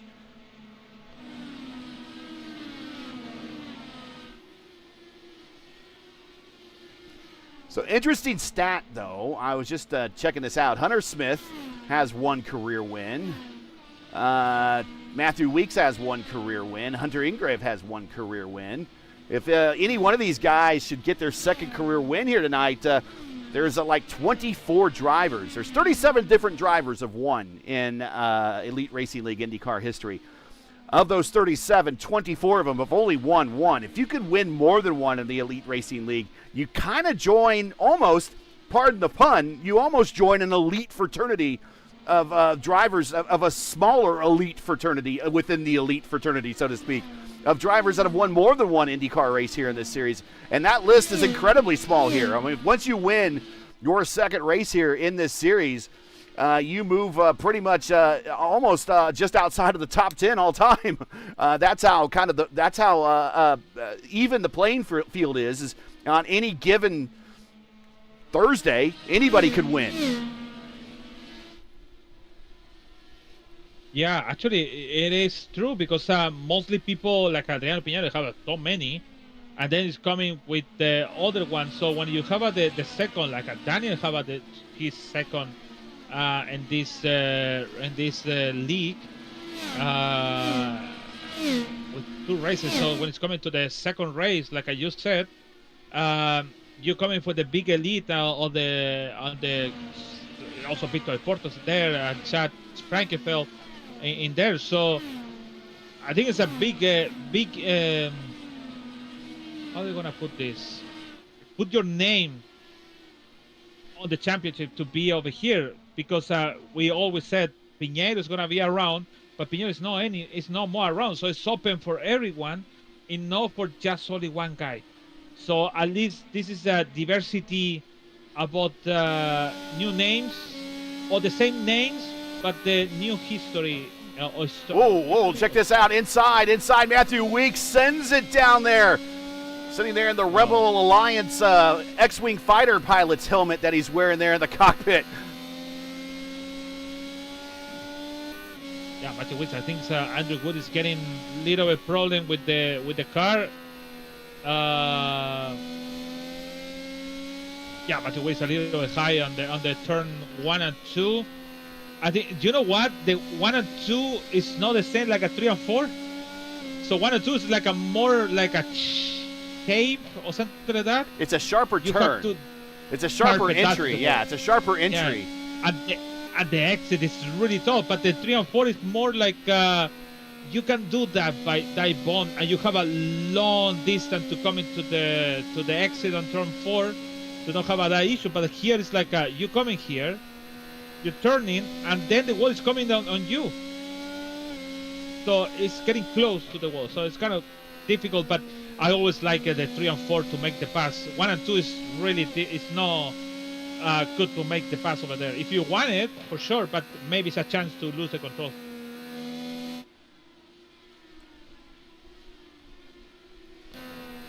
AJ Hobson, Jared Rexing battle. And just lurking is the Pink Panther. There's Glindy.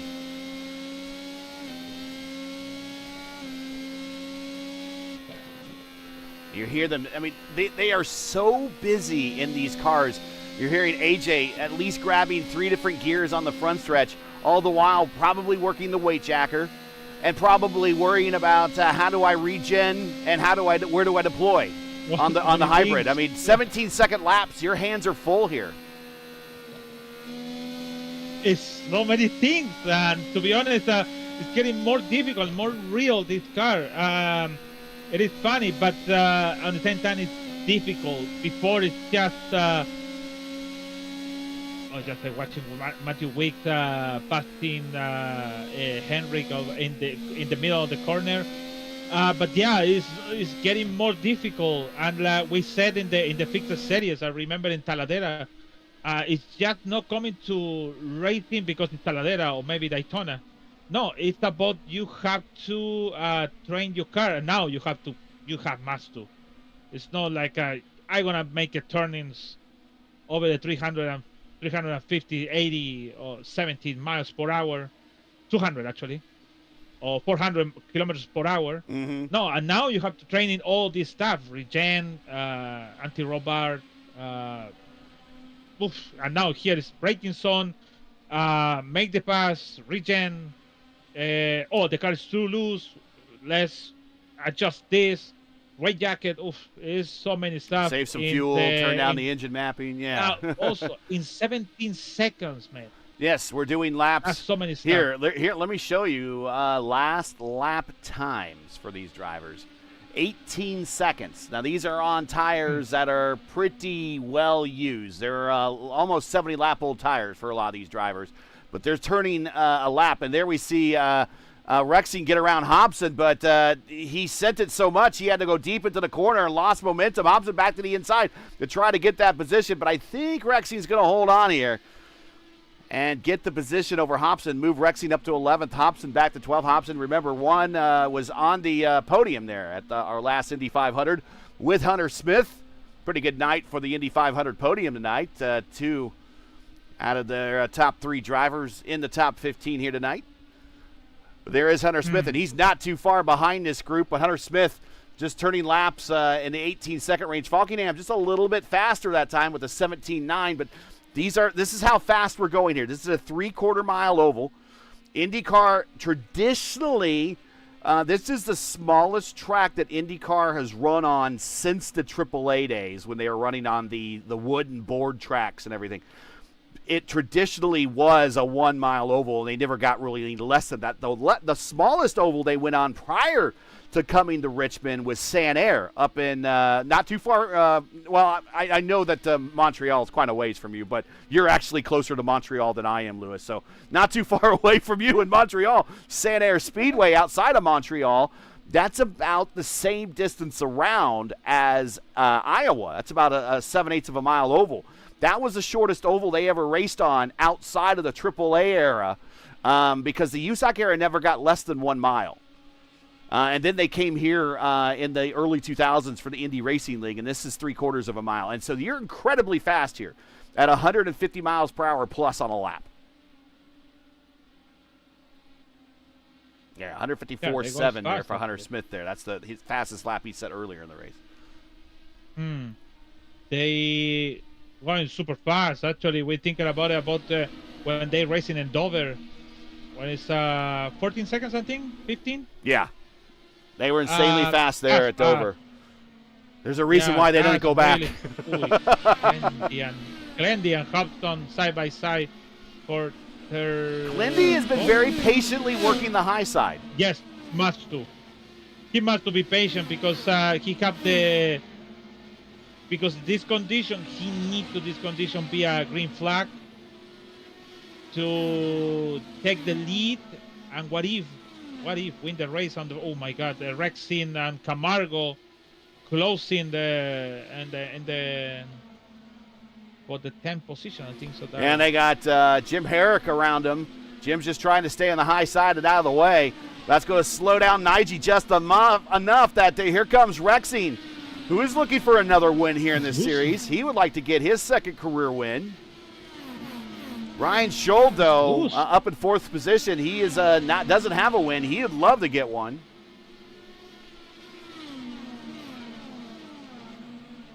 Step Alexander. No, it's 2 laps down, actually, yeah. Alexis News is 1 lap down. But Glendy is far, man. So if it's Alexis, he need to catch Glendy. That's kind of far because Glendy is behind her. To get the wave around, if we have a green flag, sorry, a yellow flag. Glendy down on the bottom. Rexing, woo. Whoa! Yeah, we just missed that. We'll go back and watch that again. He goes underneath and sends it. I mean, he just sends it down low. Wow. And the car is moving, so it's kind of loose. The Rexing car is super loose.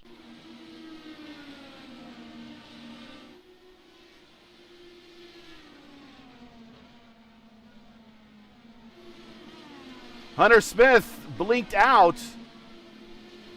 Now he's back as the leader. So had a couple of those situations tonight.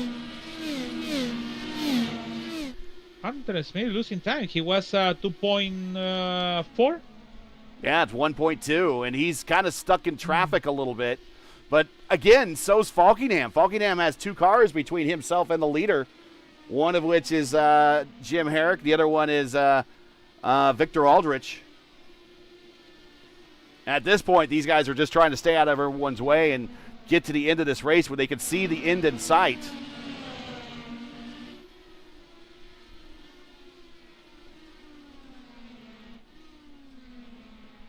So I know we have to go to the history about the ERL IndyCar. I know Matt Halliburton was the first one, championship champion actually. Yes. But it's not rookie because it's the first season. So I know we can say Matt Halliburton was the champion as a rookie, but everyone is rookie in that day actually. But who was the champion as a rookie? Because I think about Daniel is a rookie of this season. We're going to have to look it up. Is it Henry Bennett or his first season? You know what? Brophy, I think, was a champion in his first season. Interesting. I know Brophy was. Probably, I don't know. Maybe Bennett, Alex Van de Sant. It took a couple seasons. It took Adriano a couple of seasons. I don't think he won in his rookie campaign. He's the all-time winner here in the series. Hunter Smith around A.J. Hobson to put A.J. down a lap. Now 12 cars on the lead lap, and so Glendy right in front of Hunter Smith. Glendy now has a choice to make. Do I burn more fuel to stay on the lead lap, or do I try to save and go down a lap? Man, this is a good homework because I just found that Henry Bennett is not. It's not Henry Bennett, but it's a good homework for find out who was a champion as maybe Maleska. Possible. Could be Robert. Oh, he's got the nose there under Glendy, but Glendy's got the momentum on the high side. Here goes Hunter.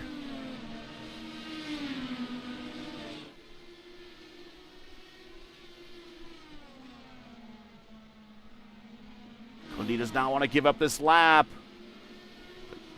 But he's trying to hit a number, though. 54 to go. 63 laps for everybody on this stint. I think everybody's going to have to stop again. Unless we get a spat of cautions here, everyone's definitely going to have to stop again. I found it. It's not Robert Maleska too. Nope. No. So, yeah. So Smith back to a 1.5 second lead over Falkingham.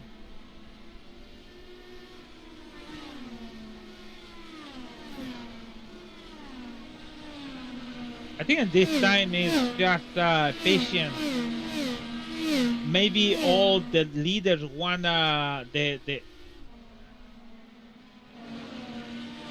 I hear the radio saying something Rexing for somebody. So I think everyone needs the yellow flag now because they don't want to lose in against. Rexing has lost his front wing. He has lost his front wing. I'm not sure where did he lose it. He's coming to pit road. I'll let you know. That's why he said something on radio. Oh, he tried to come to pit road and got down on the apron, shot back up the apron, almost got into Falkingham, and he needs to complete another lap as he's trying to stay down low. Oh, have an incident with Camargo on turn 3. He went to... Oh, I think he tried to make the pass, but Camargo, I think race control, they're not going to give it to him, the incident. Because, here it is. He goes to the inside on Camargo. And that's it right there. That's the incident. It's no side-by-side. No, I think it's no side-by-side to call race control and said, hey, his fault. No. He attempted to make the pass, but then even close to wheel. That's going to take Rexing out of the contention as actually this will allow him to come to pit road. Unfortunately, he's going to have an additional 5-second penalty to put on a front nose. So he might be able to make some progress out of this as being the first come to pit road. He's good to go to the end now. Matthew Weeks is coming now in 6. Just be careful. Oof. Here he is on pit road. Want to thank all of our premier sponsors here in the series. Blue Egg Marketing, Worldwide Technology Raceway, Lucas Oil School of Racing, and Tom Bolin Ford. Thank them for being a part of today's broadcast and sponsoring the entire league. Also do want to thank IndyCar 1909. IndyCar1909.com is a website dedicated to the latest IndyCar news, sim racing, historical, retrospective pieces, and home to the Turn 4 podcast. Visit them today at IndyCar1909.com. Like them on Facebook. You can follow them on X and Instagram. Subscribe to their channel on YouTube. IndyCar1909.com. IndyCar's past, present, and future. All the links you need are in the description. Matthew Weeks is down on the way. He's out. Hunter Smith, final stop on pit road for the guy who's dominated this race. Really, I mean, this is his race right now to lose, and right now it could be coming into pit road early as Falkingham's going to stay out long. Interesting. About we are 42 to go.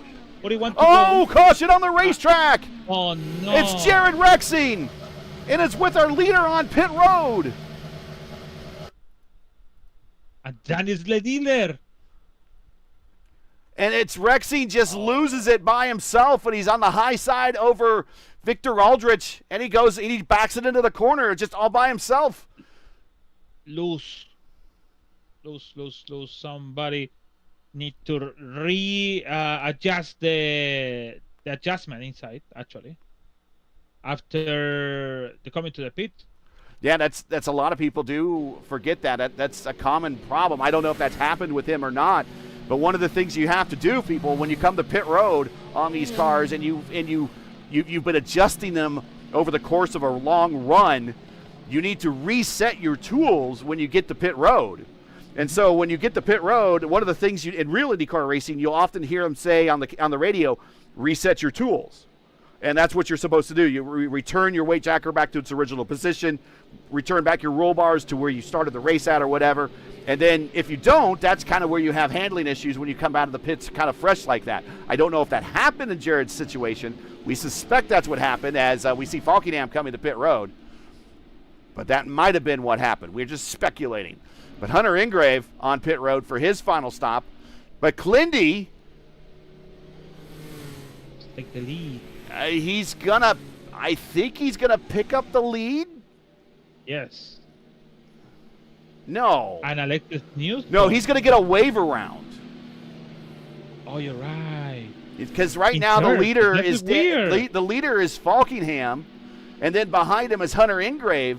Clindy is going to come all the way around, so there's a ton of cars between the pace car and I can't really show you. Can I show you from one of the blimp cams maybe? Yeah. So there's Clindy, there's Fody, there's Ryan Schold, then the red, black, and white car in the middle. There's Alexis Newsom, the red with red specks and blue and black tail. Then Hunter Smith, who came to pit road. That's going to hurt him. Then Jordan Owens. Jordan Owens will get the wave around. But he's down one lap, so where is our leader? Falkingham. There's Falkingham. Everybody in front of Falkingham is going to get the wave around. And they got to hustle. They have to hustle.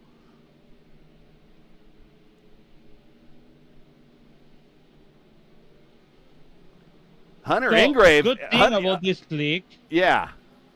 Sorry. No, Hunter Ingrave has got himself in a great position. He's all of a sudden in second spot.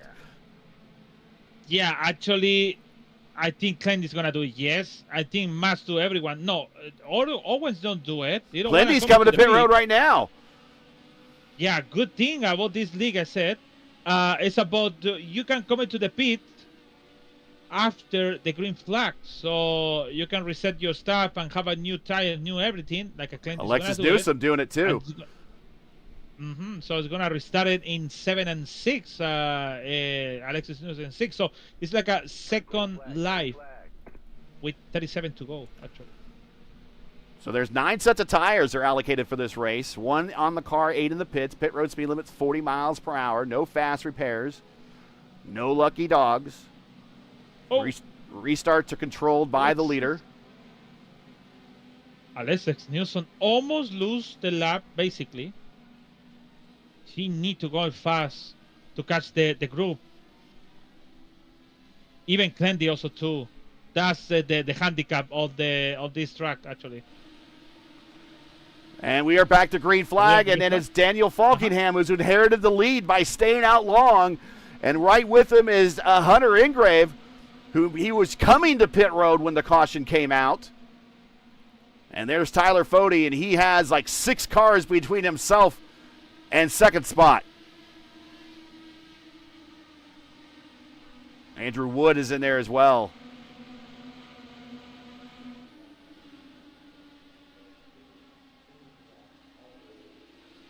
Oh, here's Hunter. Hunter's on the roll. He's like, I want by all these guys. And you only have a finite window of how good these tires are before they go off on you.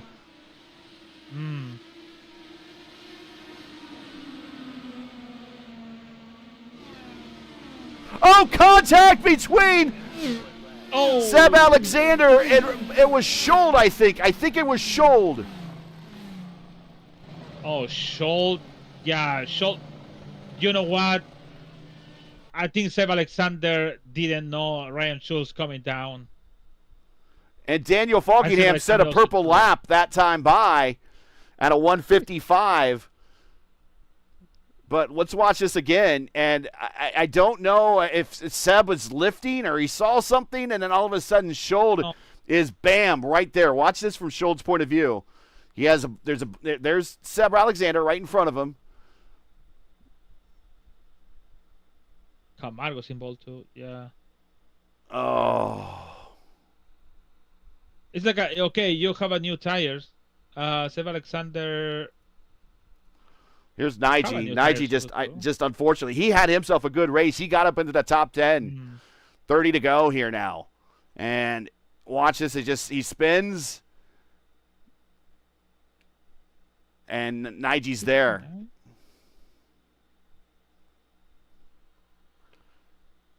I don't know if there's someone to the inside of Nige. It looks like he could have slowed down a little bit, but I think he was more also concerned about getting into the back of Ryan.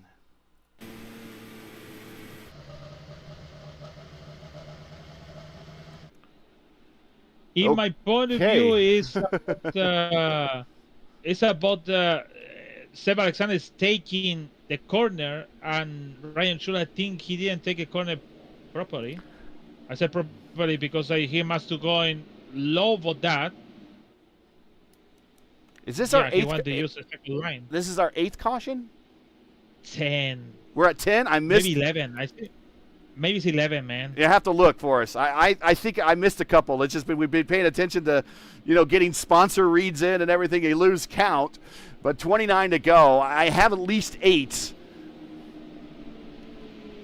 I think it's 11. I have to count again.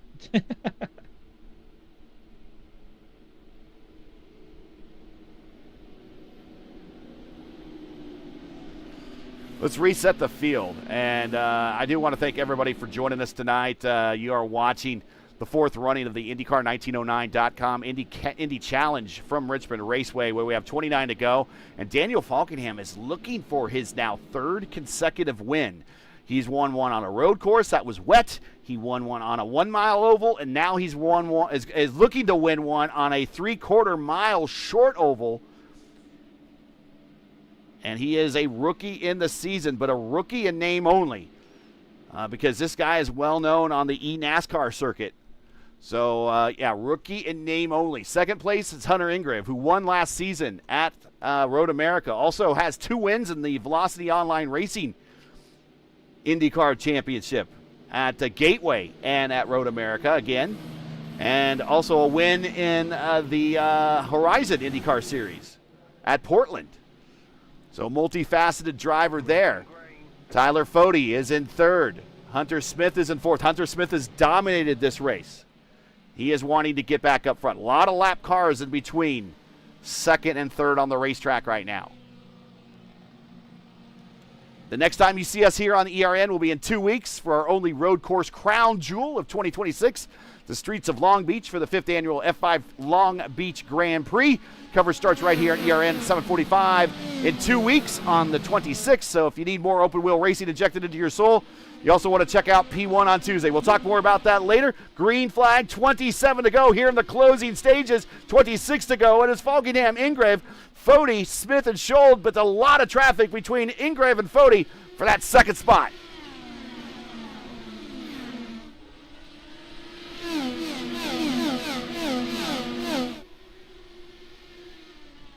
Yes, a lot of cars in between. Good thing about Hunter and Gray, they don't have anybody like a Hunter Smith. He's 1.3 behind in between. And it's far, man. It's really far on the back. So, Matthew Weiss getting close to Jordan Owens for the 8th. So. Yeah, we got a battle for up here in the front of the pack. This is not only just the one of the guys on the podium trying to get through as Falkenham goes purple, 1 of 55.3. So we see Tyler Fode trying to go on the high side, and now Hunter Smith is there.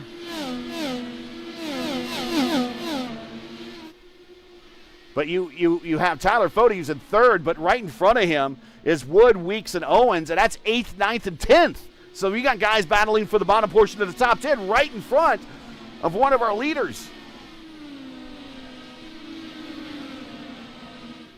Yeah, that's the top stuff, especially for Tyler Fode. He wanna be out of the battle for the victory, but nope, they have so many laps down in front of him. But that's the good thing about Hunter and Daniel. They can finish the race. Or maybe they can, if happen, finished the race. Sorry, I just heard the radio again talking about something, and yeah, I lost the opinion. Sorry. So many people talking here. Hey, check out over on P1 this Tuesday night our open wheel oval racing triple header. Race 1 starts at 7:15 with the iRacing IndyCar Oval Series Tuesday night top split at Phoenix. Race 2 at 8:30 p.m. Eastern Time with the iRacing Indy Next Oval Series top split at Worldwide Technology Raceway. And then race 3, we go caution, is round 5 of season 20 of the longest running, one of the longest continuously running IndyCar leagues on iRacing Area 51 as they go to Kentucky. And we are caution, where is it? It is Camargo again? Maybe. I don't see. Yeah, Camargo is. In turn. Wait, what? He lose the front. Oh, he have an incident with the. Oh, I lose the. Oh my God. Okay, so he's racing around Clindy, and Yes. we got Clindy, we got Alexis Newsom behind to him. and right in front of him is AJ, and Newsom. a little bit of contact with Newsom, and yeah, I think Camargo was just trying to get out of everyone's way, and he couldn't get out of everyone's way fast enough, and he kind of got a little brute forced out of there, and then that takes out the rear wing, and then he turns into turn 1 with no downforce. And if you want to see what happens to a real IndyCar race, a real IndyCar when they lose their rear wing, when they try to turn, go check out when Mario Andretti wrecked at Milwaukee back in the 80s. He injured himself in that wreck, and that kind of was the start of the road to retirement for him. And that's exactly kind of what happened to Camargo there, losing that rear wing. Yeah. Look like Alexis Newsom get out and send that Camargo to the wall. And Clendy almost lose it actually. If you continue with the side by side with Clendy after Camargo incident, you see Clendy have a loose car and the exit on turn 4.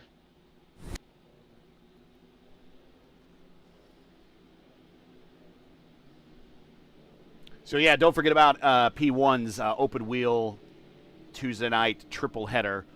iRacing IndyCar Oval Series, iRacing Indy Next Series at Area 51. Coverage starts at 7:15. Race 2 at 8:30. Race 3 at 9:30.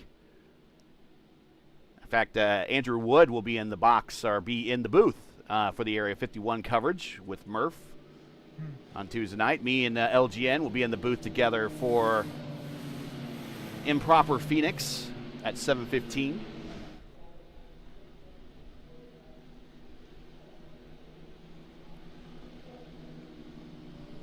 And again, I want to thank the fine folks at IndyCar1909.com for sponsoring today's race.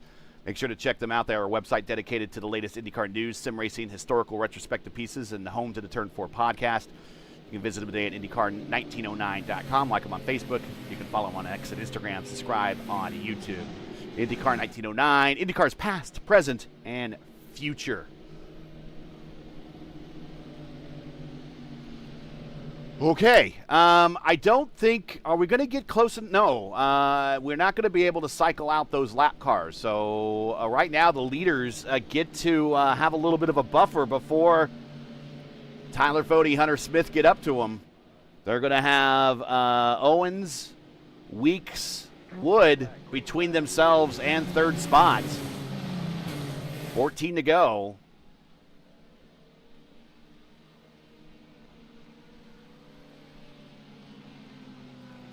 Falkingham picked up the lead by staying out longer on that last set of green flag pit stops, and then the caution came out. He was able to capitalize that and go to the lead. Same thing with Hunter Ingrave. It's a little bit of luck and strategy paying off for these two right now, as we're going to go green flag with 12 to go here at Richmond. And Hunter was right there, and he had to check up just a little bit.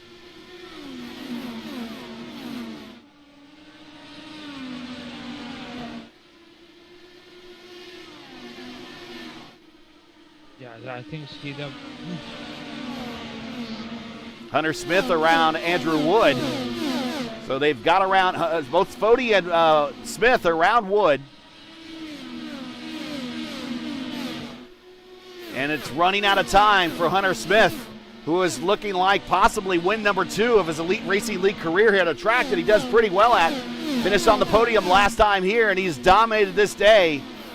But unless there's a late caution here where we get those leaders caught up, he's not going to get there in time. Meanwhile, up front, Falkingham leads by 3/10 as Hunter Ingrave has not let him go. Hunter Ingrave is there, but Hunter Ingrave cannot reel him in right now. The more we get into this, it's more looking like Falkingham is going to get his 3rd in a row. As someone that's still learning these cars, Lewis, this has got to be pretty alarming for everybody to know that this guy is still learning this car, and he's looking at his 3rd consecutive win here in the series. I just like it's not joking. Actually, it's true. It's a rookie over here. Oh, He's something just happened to Alexis Newsom. I think she retired the car, and he just pulled over on the pit road. So on the pit road. But he mentioned it to me in the NXT, in the Indy Light Series passing last December. He told me I like this car. I racing in the NXT road course, so I'm looking forward for the IndyCar series. So IndyCar Championship. Sorry. So and he's doing a pretty good job, man. To be honest, like he did on Silverstone in New Hampshire and now in Richmond, it's something normal for the people in the road course. So I think the road course and the short oval is almost the same, but not the same for sure. Man, Hunter Smith, Tyler Fody for the 3rd place, with Matthew Weeks on front. And Hunter Smith spins! He goes up into the wall, and that is gonna end the race. Unfortunately, both the P1 cars get taken out in turn 3 and 4, and the guy that dominated this day, our Indy 500 champion, is gonna end it with a damaged race car, and that is gonna end this race under caution and give the win to Daniel Falkingham, his 3rd consecutive win here in the series. Hunter Ingrave's going to lock up 2nd spot. Tyler Fody continues to do what Tyler Fody says he wants to do. Continue racking up those podium finishes. Keep getting that podium finish interview. He is going to come home in 3rd. Clindy with, I'm going to say probably he's your Luis Gonzalez Nunez driver of the race, considering Hunter Ingrave is going to finish on the podium. Clindy, 27 spots improved. He's going to come home in 4th. Ryan Schold in 5th. And that is the only cars that are going to finish on the lead lap. A typical Richmond race here. It's at least 9 cautions by my count, if not more. Final lap. I don't know why I have a 12. But we'll find out when we're at the end of the race. You can go check the official scoring there for me. But we are at the white flag lap. Daniel Falkingham is going to get the win. He is not necessarily going. He's going to extend his points lead a little bit over Tyler Fody, just a little bit. But Tyler Fody's going to maintain pace.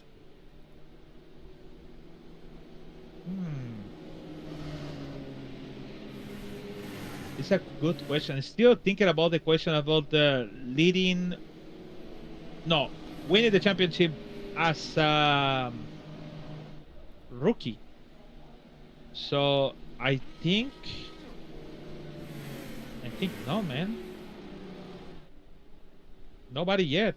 I thought it was Brophy, but we'll have to go back. We'll research that. Oh, let me go to brief. We'll research that. Yeah. On the Brophy, maybe.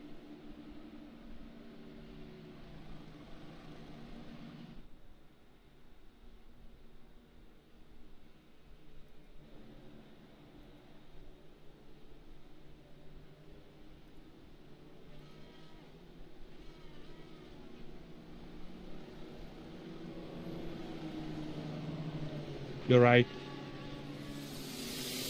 It is trophy. Yep.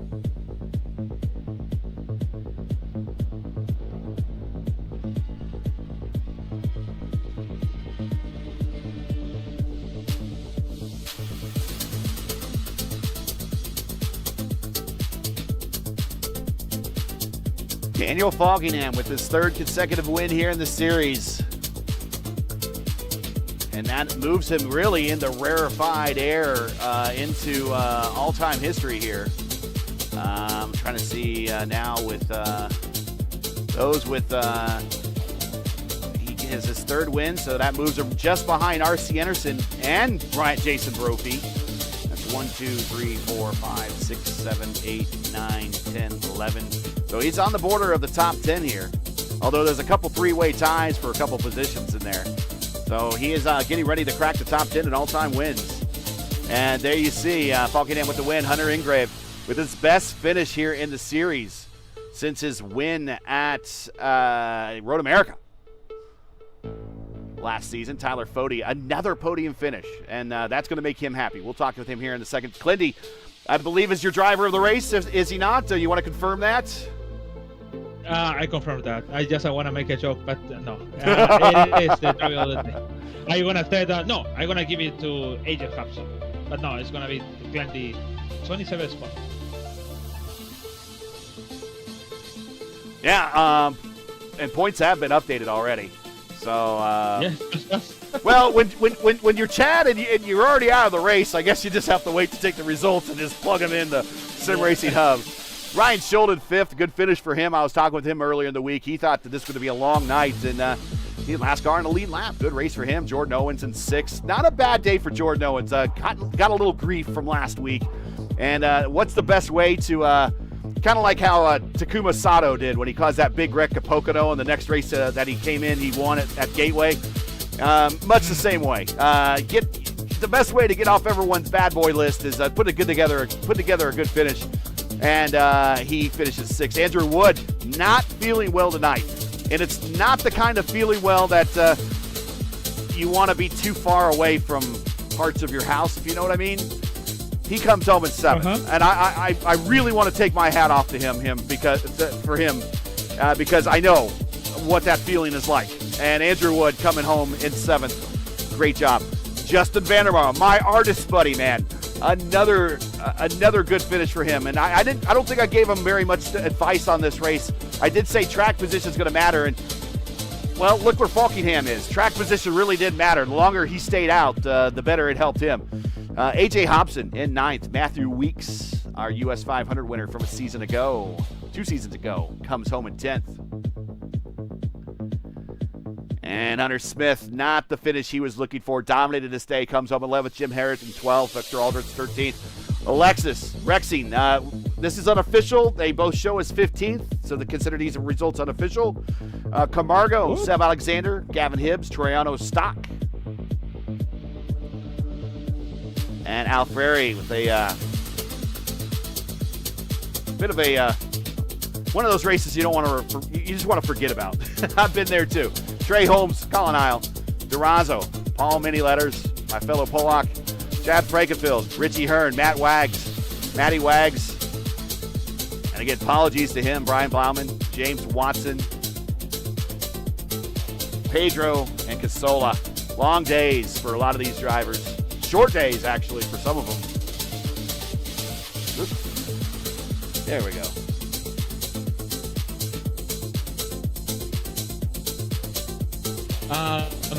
Only 4 drivers with 0 incidents. Daniel, Tyler, 40, Jordan Owens, surprise, and Justin Vandermeer. Also, Justin, and Jim Herrick, 0 incidents. The rest of the field. Jim was hanging on by toenails at the time, though. He was like, yeah. He was just trying to stay out of everyone's way. Way to go, Jim. Way to go. The rest of the people over the 4 and 16, one of the drivers have. Yep.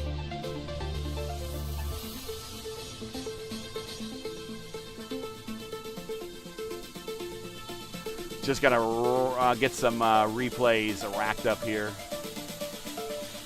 And we'll get into the interview room. 1 hour and 56 minutes. Race. And 12 cautions. 12 cautions. Okay. So I missed a couple.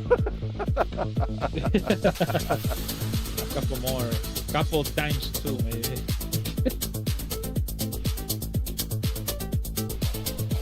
All right. Hey, better than 25, to be honest. Better than 17 for 82 laps.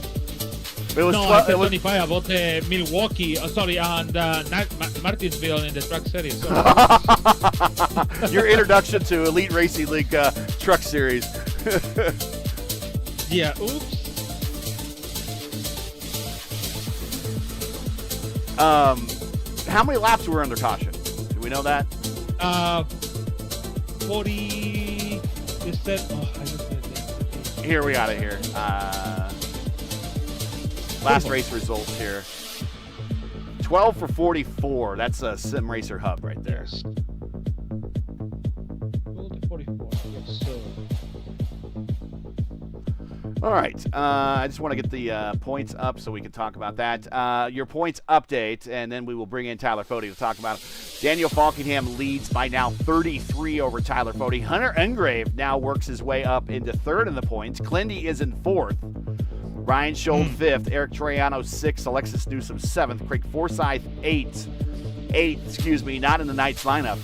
Frankenfeld ninth and Brian Blauman in 10th. No ties right now. Everybody is in their own position, so that is your top 10. Let's go ahead and cue out the music and bring in Tyler Fode.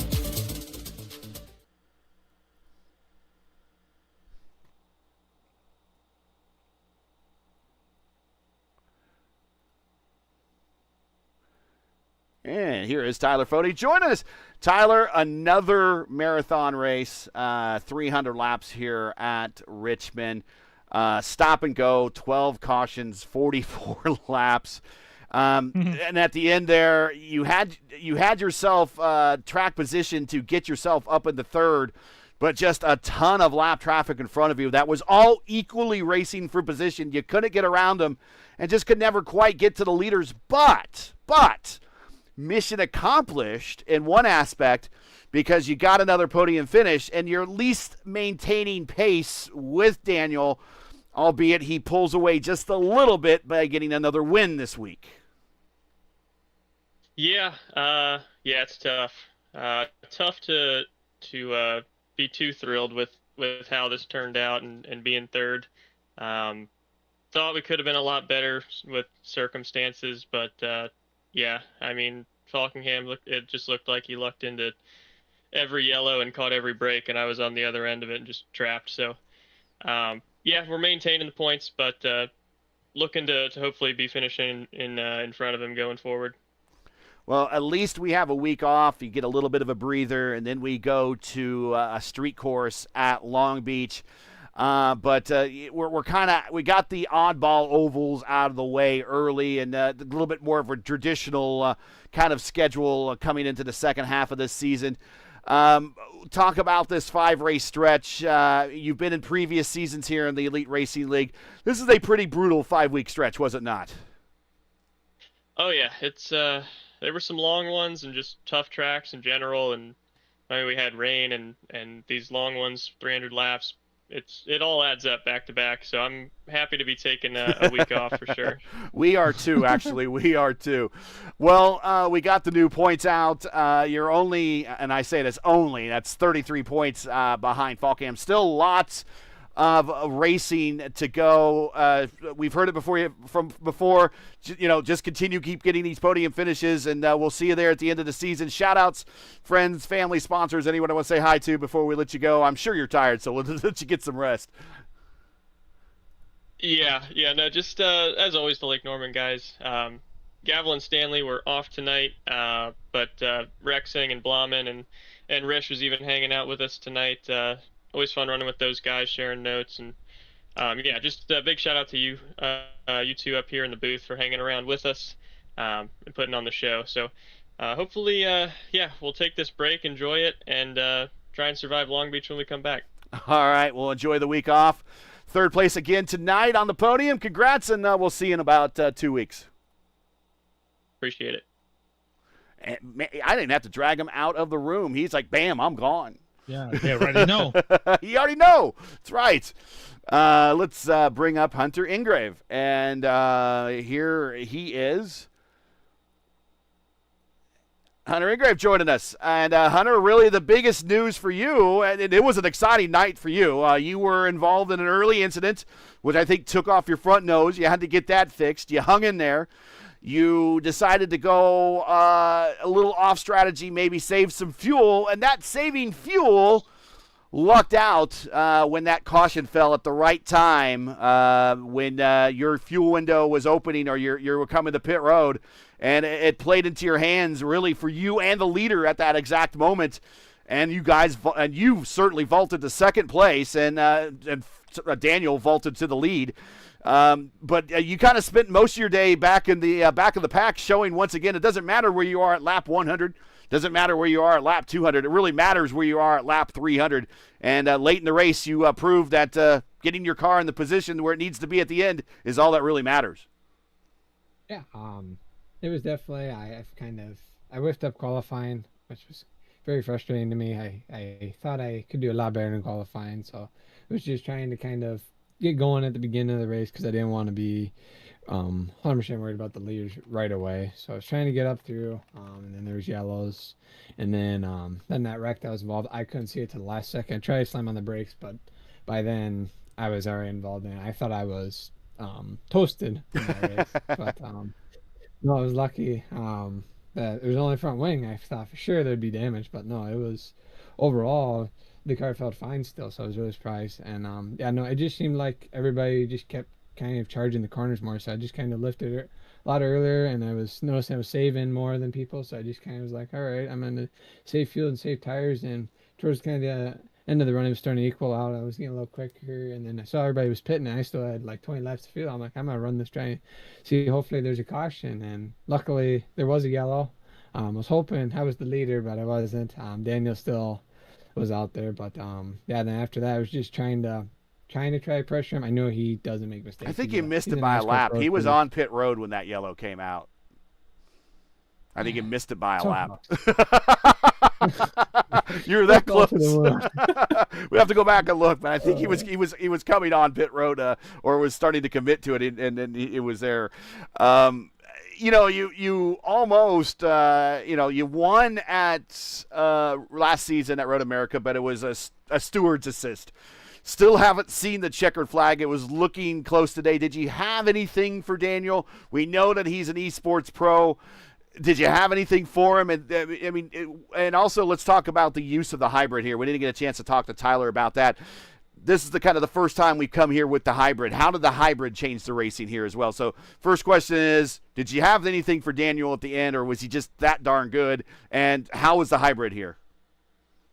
I was trying everything. I was playing with weight jacker and everything, just not trying to loop the car and everything, but I don't think I had Daniel. He just had the cleaner. I think if there was a lap car, I had maybe, but I don't think I really had anything for him. And then the hybrid, I'm still kind of trying to figure it out, what works for me, what doesn't. This is my first time ever racing Indy cars around this track, so I've never touched it before. So just kind of trying to figure out the battery, where's a good spot, where's not. Yeah, I can't say what changed a lot from last race because I've never done it before. All right. Well, we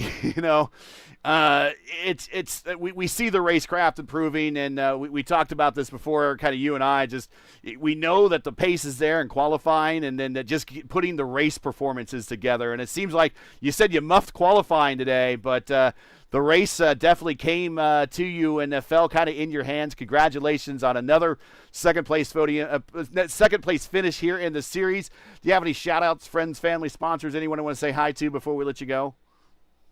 Yeah, my mom and dad, obviously, always, of course, for always watching these. Everybody at P1 for always doing these broadcasts. here and all the series they cover. So shout out to every single person there. All my teammates at Rogue Racing, the Alliance, they're the people that have definitely helped me improve my racecraft 100%. So it's all thanks to them guys. I just get told what I'm supposed to do and everything. And then shout out to Cosmin for making wonderful paints for me this season. And yeah.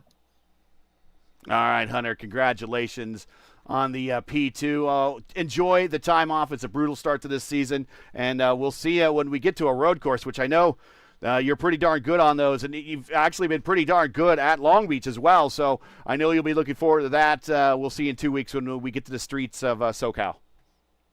Thank you very much, gentlemen. And that is Hunter.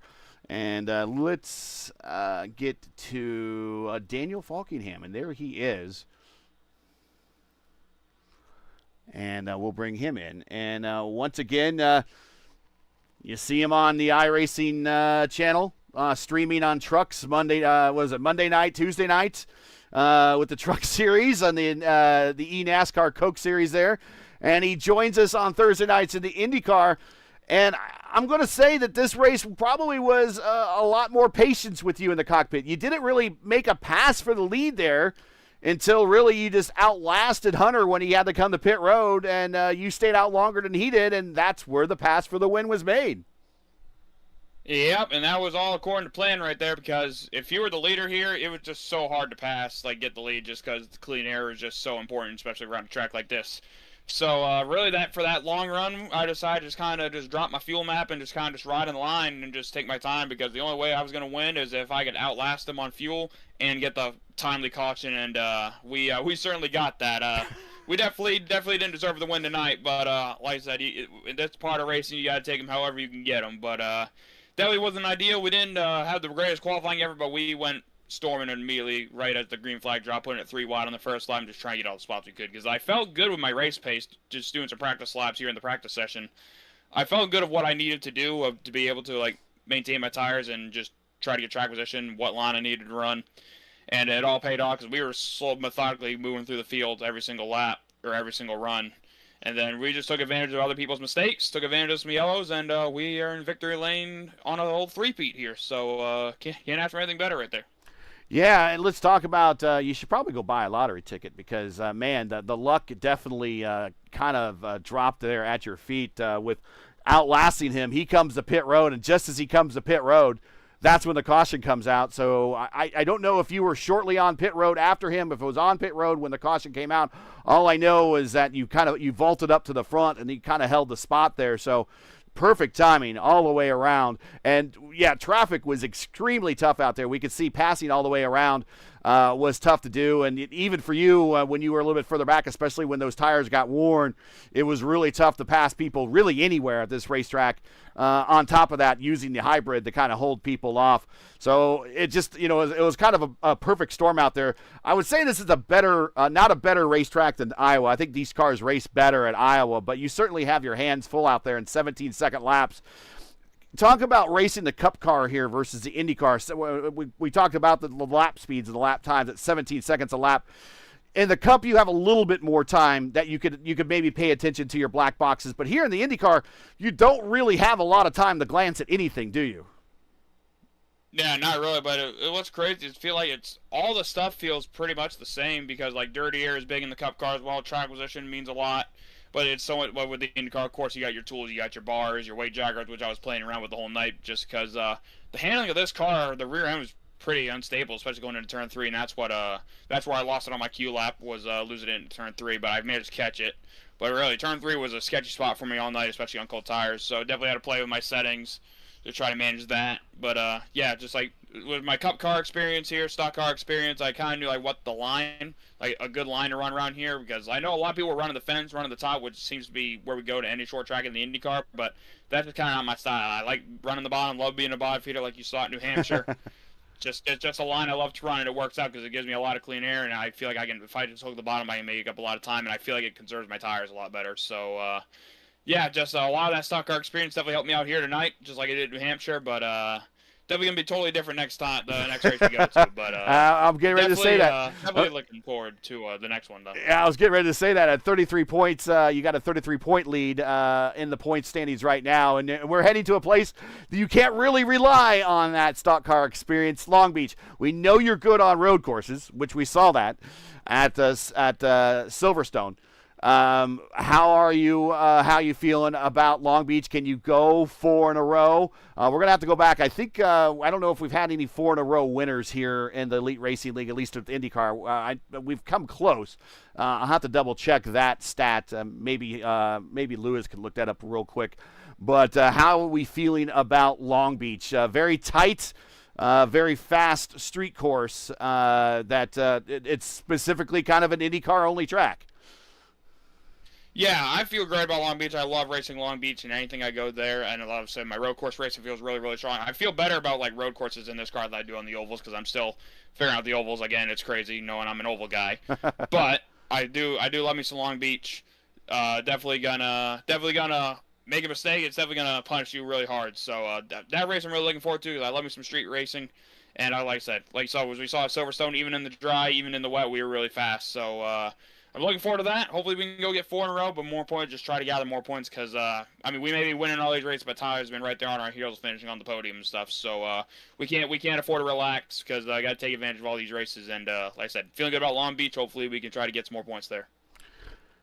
Daniel Falkingham, the winner, 3rd consecutive win, now in kind of exclusive territory. There's only... I think there's about 11 or so drivers that have ever won a race here in the Elite Racing League IndyCar Championship that have won more than 3 or more races. So kind of getting into an elite fraternity within the elite fraternity. So congratulations. Shout-outs, friends, family, sponsors, anyone to say hi to before we let you go. Sorry, before you say something. It's nobody winning 4 in a row so far for now. Oh, okay. And only one IndyCar driver has only won 4 in a row in real life, and that was Al Unser Jr. won 4 in a row back in the late 80s, early 90s. So we'll dig that stat up as well. But go ahead, Daniel, just to show you how rare 4 in a row is on the IndyCar side of things. Go right ahead with your shout-outs. Yeah, I just gotta thank you guys for broadcasting as always. Thanks to P1 Broadcasting for all they do for the series. Appreciate Chad for all he does. Everyone who comes on and races each and every week, and everyone watching. It was a good night tonight, and hopefully we can do it again in Long Beach. Enjoy the week off. We know we will be, and we'll see you when we get to the streets of Long Beach. All right, thank you, Gary. See ya. So, yeah, Al Unser Jr. won 4 in a row back in 92 or 91. Maybe I could be wrong again, but I have to go back and look and see when he won. But that's not very many IndyCar. You would think Alex Palou did it with the way that he dominated last season. I don't think he won 4 in a row last season. But we'll look at those stats, the real world stats. All I know is it doesn't happen very often in real IndyCar racing. Just lucky because I want to say lucky, but because it's hard to drive in that car as any. But you know what? The people from Formula One said it's super hard to drive in IndyCar because they don't have this driving control assistant or something like that. Yeah, it's just pure driving. And you have to have a training for that stuff. That's why when driving like a Sonoda or whatever is coming to the IndyCar to drive in this car in this era, they say it's super difficult and especially super hard. Yeah, and the interesting thing is we're talking to someone who's now starting to dominate this season along the lines that Adriano dominated in years past, and he's still learning the car on ovals. He's an oval expert. I mean, you got to be sitting there as the other drivers in this series, and you're like, oh,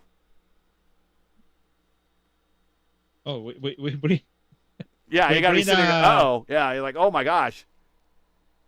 Like oops! I think we bring this machine to this car, and he do it pretty well. So, well, to be honest, this like he know the stuff about the NASCAR stuff, But for sure, NASCAR and IndyCar is not the same. We always say it many times, but at least he have the basics about how you're driving. It doesn't matter if it's the car or not. What is the way you come to driving? Because he used lines, very strange lines, man. He said something about the 3 and 4 is the toughest. But I comment about the 3 and 4 is the way you have to pass the car. You have, if you want to pass somebody, you have to 3 and 4. That's what I used to do it. I don't never try to do it in 1 and 2 because or you lose the car or you go into the wall with the other car. So, but he make it something, make it look like easy, but it's not easy actually. He's still learning about the anti-roll and all the stuff. But at least he have some notion or something he knew, but not 100%. So that's a good thing. At least maybe he take a time to training. He's doing his stuff. The league released the setup 1 week before the stuff. They already start to make the release the setup for the Indy 500. So it's really just they have so many times for that, a lot for that day, but it's still they just release some test for that stuff, and the people can check in if you like it or not like it. But anyways, that's a good thing about the league. So mention about the race, difficult goal cautions, many people with incident, many people have an incident with the one guy or two others. Some incidents we don't the race control didn't mention to him. But anyways, it is what it is, and I think Tyler Forty he need to hustle with the championship because yesterday he was 1 point behind, and now it's 33 points behind on Daniel. What if he's coming for 70 or more for the next standby? So he need to hustle at least to get in short to the championship for closing after Long Beach. So it's really important for him and for his feeling for the championship. So Auto Club is open for everyone, even for the guy who was last, could be win the race. Phoenix, what if once again Daniel winning the race? And then we have St. Petersburg if it's released, it's open for everyone. It should be. And it showed up. It showed up on the IIS schedule today, so it's going to come out, I think, for the season 2 build, and then we'll see it for the second half of our season here. So new track, yeah. April 2nd, so 100 laps over there. So it's going to be a new stuff for everyone. So good thing for that. And then we have the road course on Indianapolis. And that could be Stanley, Daniel, 40 backyard. I said that's the word I can use it. And then we come in for Indianapolis, and then we close it for the Worldwide Technology Raceway Gateway for sure. In there, so these next 3 races, very important for 40 to hustle in the championship and don't fall asleep because that's a big stuff up there. Yeah, I am spamming in chat right now. That is a link to our P1 stream right now. The American Motorsports Association and their opening race of their Grand National Series at Daytona is going on right now. If you want some more oval racing and you prefer 10 tops, you can click on that link and head on over there right now. They are in progress. They're about lap 90 or so of a 120-lap race, so they're getting back to towards the end of a, how pack races are in stock cars at the end. So you're in for some excitement if you want to click on over to that. That is the link for it in chat.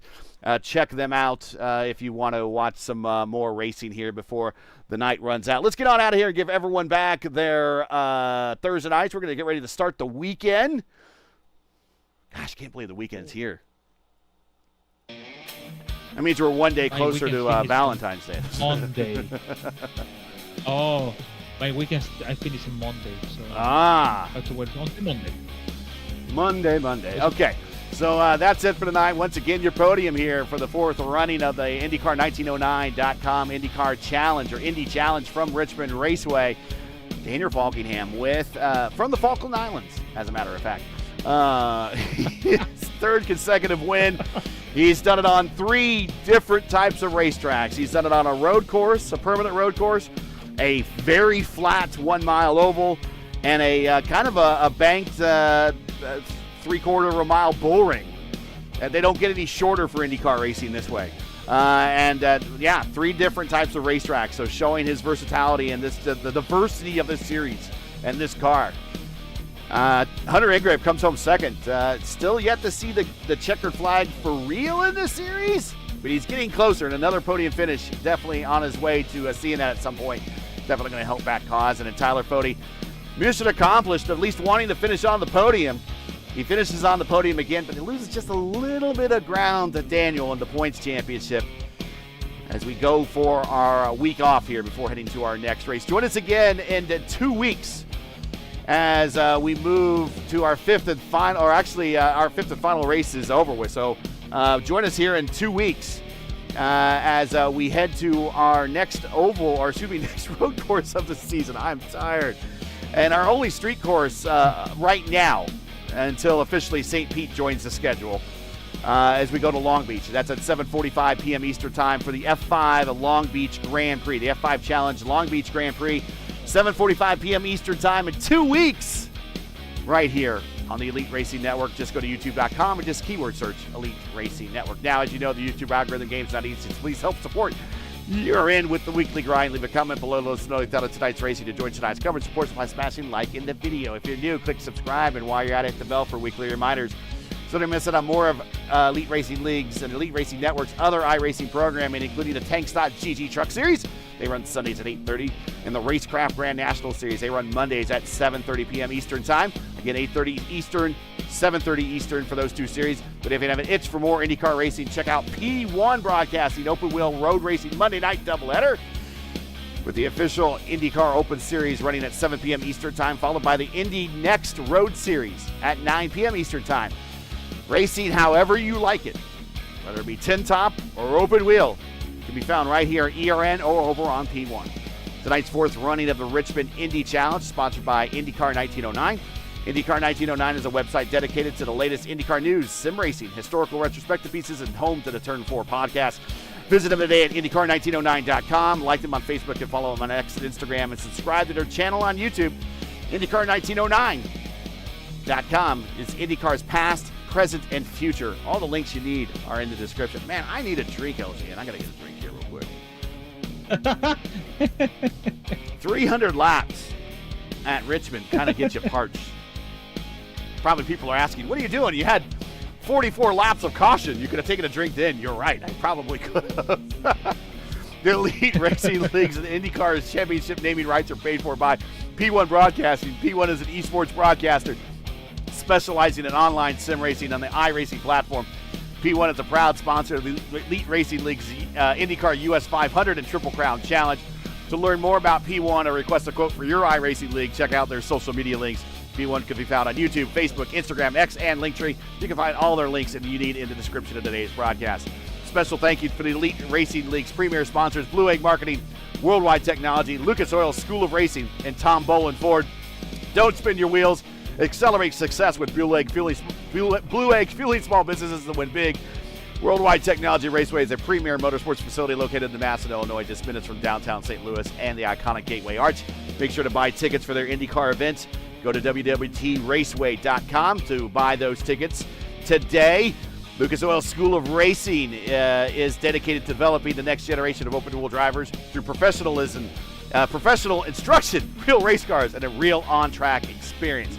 Tom Bolin Ford is your trusted Ford dealership who offers extensive new and pre-owned inventory, as well as lease and specials, finance options, and expert auto service. To learn more about all these premier partners, you can check out their links in the description. For business inquiries to learn more about the Elite Racing League and what we do, visit us on YouTube. Subscribe on YouTube. Like us on Facebook. You can also follow us on X and Instagram. So, for Luis Gonzalez Nunez, everyone here at the Elite Racing Network, the Elite Racing League, and P1, I'm Gary Gotza. Woo! What a 5-week stretch, but I'm ready for a week off. Good night, and thanks for watching. To all of our men and women serving in the military and as first responders, Godspeed, God bless, and come home safe. Catch us again right here in 2 weeks at Long Beach for the next race out, the Elite Racing League's P1 IndyCar Championship. Good night, everybody.